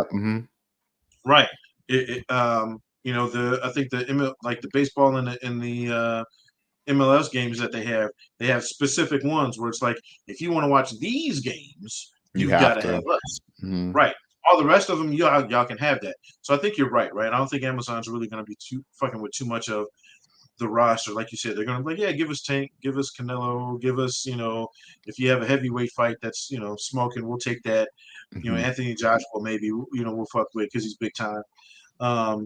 But I think they just need to find another Showtime. You need, who's to say ESPN can't have a deal with both Top Rank and PBC? You know what I mean? Who's to say that NBC, even though they got a deal with Boxer, that's UK fights. They can go back to NBC now and try maybe to work out a deal there. I know even people were talking about, everybody's been hitting them up. Netflix, all these guys now are coming into the fray. There's the Zone. I'm not a fan because their cards kind of suck. But there's a lot of different options. I don't know where I don't know if that's something that got talked about at some point, or this is just something fans came up with. But please stop the whole PBC needs to be sold. That's ridiculous. Yeah. Well, they're going to be fine, as you're saying. And I think a lot of it is not that they don't have the money to pay the fighters, but they're looking at it and saying, this fighter is asking for money that is not appropriate to their market value at this given time. I think that's more what the conversation you can have is. And that's why the pay-per-views are coming. Because like you said, they're making the money, but they're not they're making the money, but they're also looking and saying, we're making money on these certain fights, but we're not going to then overpay for this person to fight on Showtime Championship Boxing to pay them $10 million if we're only going to get back $1.5 million. So things like that. So I think that's kind of just along the lines of what you were saying also. And I think that's why they got in a little bit of trouble when they had that NBC deal, right? Just because they were giving all the fighters all the money they were asking big for. Money. Right. And it was like, well, hold on, wait a minute. They were giving them that network money because, hey, let's be real clear. NBC got deep pockets. You know what I mean? Showtime, CBS, deep pockets. But what happens is you got to figure it out, right? And they did. You can't always give, like you said, if Keith Thurman says, I want $10 million for my next fight, you have to tell Keith, hey, bro, you're not worth $10 million right now. Unless you're fighting Bud Crawford next. Yeah. Or Floyd decides to come out of retirement. You know what I mean? We can give you two. You know what I mean? And it's not just that, but it's the fact that the fighters need to realize they're not worth $10 million. You know what I mean? Bud can shoot a number out there because he's Bud. Canelo, forget about it. Canelo can just say, pull the Brinks truck up to the house. You know what I mean? Guys like that, they have options. Fury, Wild. These are names. Hey, they want $10 million, give it to them. Yeah, when you're even Tank. I mean, people want to fight Tank now because that's like hitting the lottery. Yeah. Let's be real clear. Ryan Garcia didn't want that fight so much because he thinks he can beat Tank. I'm pretty sure he did at some point, but he wanted that fight because he knew it was big time. Rolly wanted for all the shit we give Rolly and all what you think of him as a boxer, that dude hustled his ass into a multi-million-dollar payday, right? And he got it. He got laid out for it. But again, you got to respect that. Like, these people, they know where the money is at. Rolly is, Ryan Garcia isn't going to make that money fighting Rolly. No, it's a fact. And hybrid too. This is a card that we'll cover another day too. But fight I'm really interested in too is Keith Thurman will finally be coming back. It's been a while. It's funny because his nickname is One Time, but it's crazy because since I've been a boxing fan and watching live fights, I've only seen him fight one time. I actually did not see the Pacquiao fight live. I've seen him fight. I've been a boxing fan for about 4 years now, about 2019, 2020. I was right after, because I remember hearing about the Pacquiao fight. I just didn't watch it live. I was watching other things and saw the replay, saw highlights after. He fought Barrios, which is a win that's aged very, very well since, clearly, after what he did to Ugas. So that's Stanionis and Thurman fight is one that I'm definitely very interested in. Then we have here, as the fight prices come down a bit, most of these solid fights, one benefit, maybe the top guys become more active for multiple paydays as opposed to $10 million fights. The fact right there, it's a smart guy. I wonder who that is right there. I don't know if there's any relation or anything, but it seems like he knows what he's talking about. So I might have learned one or two things from him, but exactly $10 million. Yeah. If you let's say you fight, but to his point, let's say you fight once every 2 years and you make $10 million. So that's $10 million for 2 years in one fight. Well, if you fight 4 times in those 2 years At $5 million a fight, you're making double the money. So these fighters might look at it and say, oh, well, they want the big money for each fight, as every single fighter should, don't get me wrong. But based on these business models, if you were to fight multiple times, even for a bit less money, you would make more money, I think, and just you become bigger stars later on. As you said, easier to say because we're not the one cashing those checks, but I think that that's probably the thing that'll be most successful for the sport going forward. I mean, look, I know it's a different time. Times change, and you get guys like me that got a little gray in their beard, and people will look at us like, oh well, he's old, stop talking. But your favorite fighter's fighter fought multiple times a year. You know what I mean? The Hagglers, the Hearns, the Sugar Rays, all the Sugar Rays, mind you, the Floyds before he became TBE and Money May fought multiple times a year. Even heavyweights, Mike Tyson in his prime was fighting 2, 3, 4 times a year. You look at the GOATs, the guys who predated that. Oscar De La Hoya used to do it all the time. Pernell Whitaker, these little guys, James Toney, we've had him on. They fought all the time because they're fighters. That's what they do. But it's also how they built their legacies. It's how they built that mystique that they have. Roy Jones, he could have cruised around, but he usually fought a couple of times a year. It was never, oh, let me just fight once and then chill.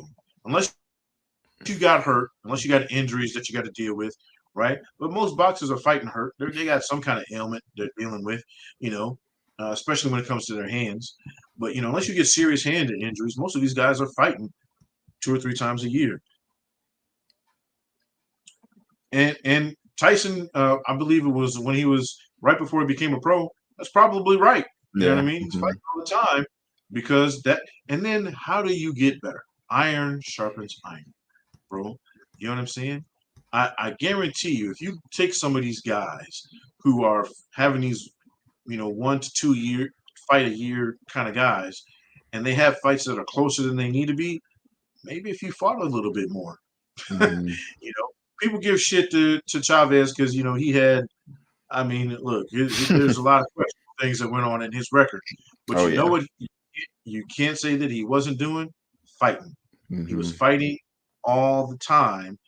He might have been fighting the same cab driver 3 times in a row, but guess what? You learn little things, not necessarily about your opponent, about yourself. When you fight all the time, oh shit, let me get a little bit better at this. Let me get a little bit better at that. Maybe you need to work on my movement a little bit better. You learn by fighting, bro. It is what it is. Pernell Whitaker, I mean, that dude was a genius in the ring. He fought all the time. So I think that's, the thing that we miss for us old timers, we miss those guys that are willing to just shut the fuck up and get in there and fight. Now everybody wants to be millionaires and they haven't really earned it. And even to Bean's point, where I think at the beginning of his career, even let's say if it was 10 times a year, you used to see a lot of prospects fight 8, 9, 10 times a year. And even that has been scaled down to now you'll see the prospects. If a prospect fights 5 times a year, it's like, damn, they fought 5 times a year. When you used to see, as you're saying, Oscar De La Hoya was at the top of his game. He was fighting 4 or 5 times a year. A lot of those guys were, and that's now even it's gone down to the prospect level. It's kind of affected them. But on a positive note, I hope that the PBC, if they land on a new platform, maybe that just the model that they have there preaches more to this activity, and just because that's all we want to see. Is we're saying this because we're fans and we want to see these guys more. We don't want to see these guys. Some of our favorite fighters, we don't want to see them once every year, once every 2 years. We want to see these guys 2 or 3 times a year. And we're not saying you got to go out and you have to fight in these wars every 2 months. Nothing like that. We're not going to say crazy. We're just saying it's better for us, and it's better for you guys too, because the more you guys fight, even as we're saying, just the money wise, you make more money. Even if you take short end money at first, the more you fight, the more money you'll get, and the better you'll be. Even look at a lot of these big fights when you see Terrence Crawford, Errol Spence. I love Errol. Some of the things were out of his control, but he hasn't been as active as Terrence has recently. So I think that led to that. In a way, in Fulton, Inoue had been more active than Fulton recently. Tank and Ryan. Tank took the tune-up fight. Ryan didn't take the tune-up fight. So you see a pattern with a lot of these big things, especially these big fights. One of the things I worry about with my guy, Boo Boo Andrade, against a guy like Benavidez. Benavidez has been more active as of recently. He's had the fights. He's been, as you said, sharpening his tools, all those things, fight in, fight out. And some of these guys haven't. I think it does. You pay a price come fight night also.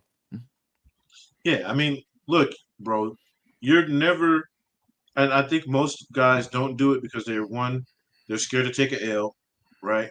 And then the money for those short fights is not as good. It's much easier to give you not give you shit for fighting a bum per se, or a guy that's not on your level if you fight 3 to 4 times a year. Because then I'm like, well, he fought this guy, I don't know who he is, but he also fought 2 contenders or 2 guys on his level or above, right? He just had to stay, he had some stay active fights, and then he fought, 2 high level fights. No one's going to give you shit for the lower level fights, but if you only fight once or twice a year and one of those fights is against some guy we all got to Google, well then yeah, you know what I mean? You're not going to get as much love for those fights, but you know what people will do? If they see you more often, they're more willing to give you their money, right?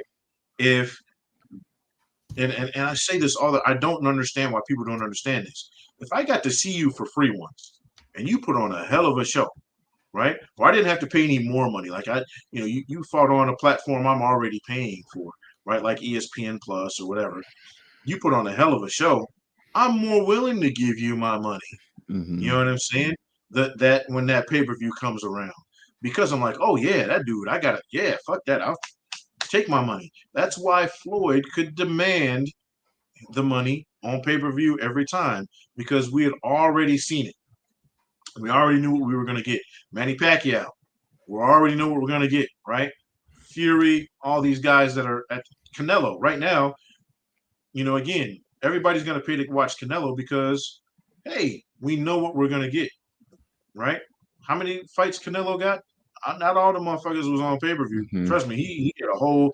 I mean, when he was fighting in Mexico, he probably didn't even catch TV. They didn't even know what TV looked like. You know what I mean? But now he can call his shots. There's a formula. You got guys that are 10, 15, and 0 talking about I want 10 million. Get the fuck out of here. No, exactly. And the last thing I'll say on this topic, just to go back to your point, is Tim Tszyu's had 3 fights this year. The middle fight was against Carlos Ocampo, a very solid fighter, not a top 10 fighter, but people don't really care. They're not saying, if that was his one fight this year, we'd say, oh, well, you fought Ocampo, you knocked him on the first round, cool. But you bookend that with Tony Harrison, a former champion, and Brian Mendoza, an interim champion. So that is why that's kind of, I guess Tim Tszyu is a perfect example of what we want to see these guys doing. The combination of, we talk about guys not taking concessions as much nowadays. It's a rarity, but you still do see it. A guy like a Devin Haney taking some of these fights he has, moving up, fighting these guys. A guy like Tim Tszyu being active, taking all these fights. Tim Tszyu could have waited. Even the Harrison fight, I thought at the time was maybe not even the greatest business move. Turned out to be a great move.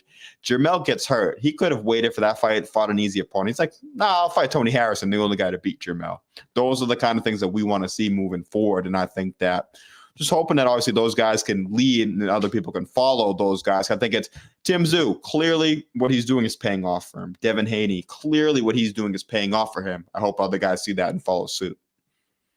Look, and that's why Tim Tszyu is in the conversation for Fighter of the Year. How can you not? He's fighting high-level guys. He's fought multiple times this year, and he's been impressive. He's been more impressive every time you see him this year, right? We all thought he was going to beat Tony. We didn't think he was going to do that. The Ocampo fight, hey, you know what that is. The Mendoza fight, we gave that dude a shot.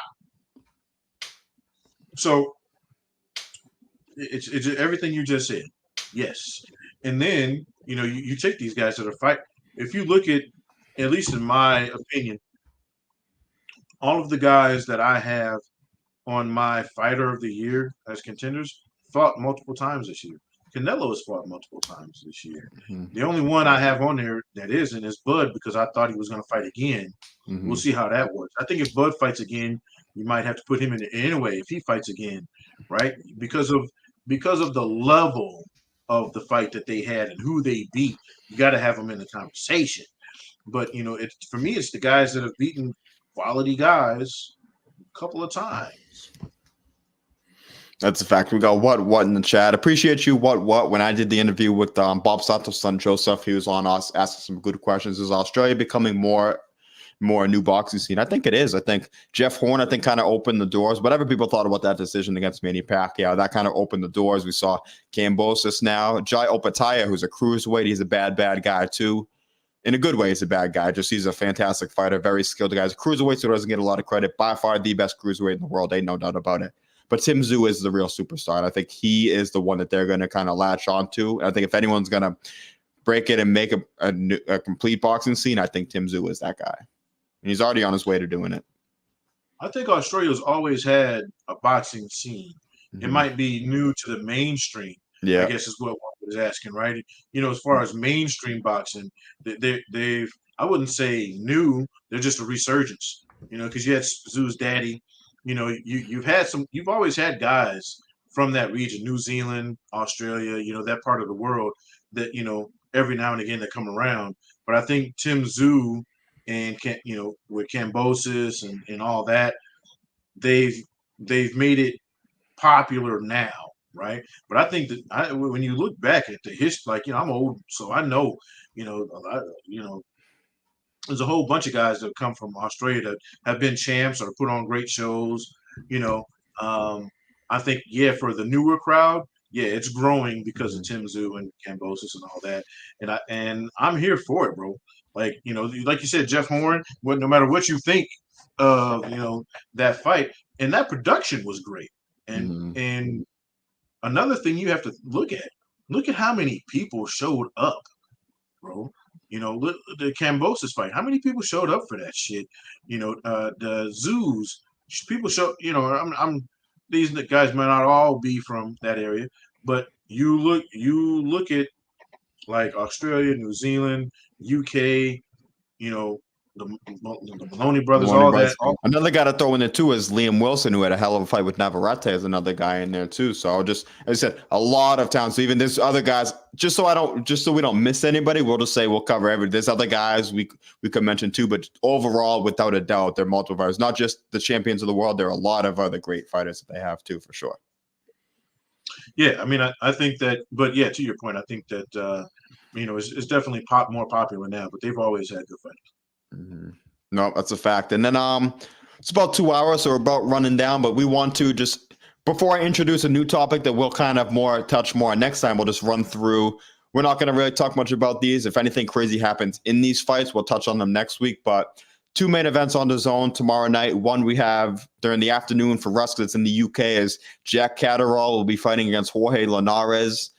To me, I don't know what to think about this fight, really. Linares is the kind of guy, he's a puncher, so he's always going to have a chance. Could he have that one last great performance? Maybe, but I just think that when he's jumped up to 40, his punch resistance hasn't been there. He was knocked out in the first round before, and I just think that Catterall is too good. He's in his prime. I think Linares' best days are too far behind him. A guy like Pedraza still has enough left in the tank, as we said, to challenge guys. I think Linares is too far past it, lost his last 3 fights.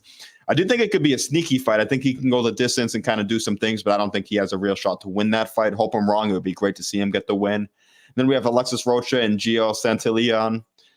Another just a decent fight. Santillan was 30-0, hasn't really beaten anyone great. He's got wins over Eric Bonet and Antonio DeMarco, and closer fights than people thought, but he's now fighting Alexis Rocha. I expect Rocha to win that fight and then kind of look to put in the mix with these other big names at welterweight. But anything you want to say about those 2 fights? Not major fights or anything. If people want to, if there's a Saturday you want to go out and do your thing, or even I'm going to be watching the UFC card probably before those other fights, do that, because I'm as big of a boxing fan as there is out there. I'll probably be interested in those fights to see the result. Probably watch them still, but not any fights that I'm going to make my day around or anything like that. I mean, I think you nailed it on the head. I think Jack and Alexis win their fights relatively easy. I will say that I do think that Jack has got it a little bit harder because he's fighting a pro's pro, right? Yeah, I mean, the three guy's division champion, an old Hall of Very Good kind of guy, as they say. long in the tooth. However, he's a pro's pro, and he's not going to come in to lay down. So maybe the Rocha fight is a little bit more competitive, but I do think that when it just comes to pedigree, I think Jack's got a tougher assignment. But I do expect them both to win. And I heard I've heard things about Jack and this, that, and the third, and I'm telling you, man, that there are a lot of organizations that still have him ranked as the number one guy in that division without a belt. So, it'd be kind of interesting to see what we get from him. Yeah, and this is for him the kind of performance where you want to blow Jorge Linares out. He was a great fighter back in his day, without a doubt. His best days were even. He was kind of pushing at 35. His best days were at like probably 126, 130. 135, he still became a champion, but 140, I think it's just that next kind of step a bit too much in Catterall. If you do want to prove that, we don't have him as the best guy, but I think we have him in like the top 10-ish kind of conversation in there as a legit contender. So you want to be able to make a statement and kind of put it on a guy like Linares. So we're going to preview really quickly. We're not going to get into any of these fights, but a new segment that we're going to have called Fantasy Fight Friday. So if you were ever wondering who would win between, let's say, Naseem Ahmed and Lomachenko, Floyd Mayweather, Sugar Ray Leonard, Terrence Crawford, Tommy Hearns, Canelo, Andre Ward, Mike Tyson, Tyson Fury, even dabbling a little Rocky Balboa, Adonis Creed. That is a segment we are going to have. So if you're tuning in now, if you have any suggestions or any fights that you'd want us to discuss, for those, feel free to drop them in either the live comments, or if you're watching it back, drop them in the regular comments on YouTube, drop them on our Instagram page as well. But that's kind of another segment that we have that we're going to be bringing to you guys. So what are your thoughts on that segment as a whole? And just, is there one kind of fight that we want to tease as one that we're going to give next week? What are your thoughts on that? I'll leave that up to you. I'm excited as shit. It's, we're all human. We love the what ifs, right? With real fighters and then fictionals, like like you said, that the Rockies, or the the video game fighters, or there's a million boxing movies out there. Oh, if that dude fought this dude, or that girl fought this, all that. It's amazing conversation to have, because there's so many ways you can go, right? There's so many conversations that we can have, and it's fun. You know what I mean? It's light. It's not, no one's really, well, shouldn't get into too many heated debates about it. But it's fun, bro, and that's what this is all about: having fun and loving the sport. Yeah, no, it's a fact. And we like to be interactive with you guys. So it might not be the first week, because we're going to have some planned for next week. But so we got a few here. Man, that is a guy who, without a doubt, fits exactly into this category that we are talking about. Dimitri Pirog was one of those guys who would have been in that conversation. He might even tip my cap. I might have him beating Triple G or Canelo at 160 in these fantasy fights. So thank you, B. Brown, for that. We will, for sure, like we said, any of these, they might not be on the next show, but we will. Any of these ones that you guys want us to cover, we will cover it. But Pirog is a perfect example, I think, of one of these guys who we would want to see on that, without a doubt. And then, as Bean says, speaking of Rocky, rest in peace, Uncle Paulie, a.k.a. Burt Young. That's a fact also. I did see that recently. So God rest his soul. Nibs, want to wrap it up? Anything else you want to say? We've been going for about 2 hours. Good show. A new segment idea that the fans like. What you got before we wrap this thing up? Everybody knows what's coming.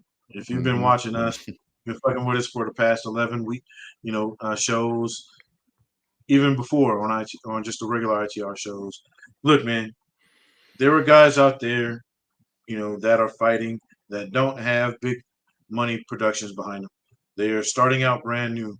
They're amateurs that, necessarily might not be on the blue chip circuit, right? They're just guys trying to be guys. They're the Joe Smith Juniors of the world out there working 9-to-5 jobs to support not only their families, but their boxing careers. You know what they all need? Support. They all need you to go pay your money, or just show up to that event that they're at. They need that love. They need that support. They need that recognition. They need to know that this is going somewhere, and that people are out there for them. And just continue to support your local guys. Even if it's a local, fight, you don't really know anybody, go show up anyway. Even if it's just watching it on YouTube, making some positive comments, right? It takes very little time and effort to do that. Whatever it is, support your local guys, support the working class fighters that are in here literally putting their lives on the line for your entertainment day in and day out. My man Jack does it all the time. Me and Felix go to the shows out here in Tucson and Phoenix whenever we can. We do have lives and we work for a living as well, not just this platform. So we do what we can. But as a whole, as a community, period, we all need each other. The biggest support is the person next to you. So go ahead and get out there and watch these guys do their thing. I couldn't have said it any better, and that goes for pro and amateur boxing too. If you got amateur cards around your area, those are the pro ones are always good too, but the amateur ones, the pace of the fights, 3 2-minute rounds, a lot of them. Got some barn burner fights I've seen in those ones also. And then to touch on amateur boxing real quick before we wrap this up, Team USA is in the Pan American Games right now in Chile. Jamar Talley fought earlier today against Julio Cesar de la Cruz of Cuba. He lost the fight, but he lost to a 2-time Olympic gold medalist who's 10 years older than him. Those things happen. He was still looking to qualify for the Olympics. We have more fights. I put an article on itrboxing.com about the full schedule for amateur boxing. We had Christine Lopez, one of their amateur coaches, on this channel earlier this week. So be on the lookout for that. You can just Google the Pan American Games and you can find links to watch those and support our young America, just the future of American boxing, because I think we have some fantastic young fighters, and the amateur boxers need their shine just like the pros, without a doubt. And tell everybody you know about Catch and Counter, baby. We need all the support we can get also. Yes, my man Beans. What's up, baby? Mm-hmm. Shout out to all you guys. Shout out to Hybrid, What, Bean, Jesus, B Brown, Backyard Prophet, Felix, Brendan Smith, everybody we had in the chat today. Salute to all y'all. We will catch you guys next Friday. And maybe we'll counter you guys on the show also. So Catch and Counter, we out of here. Catch y'all next week. Peace out, Nibs.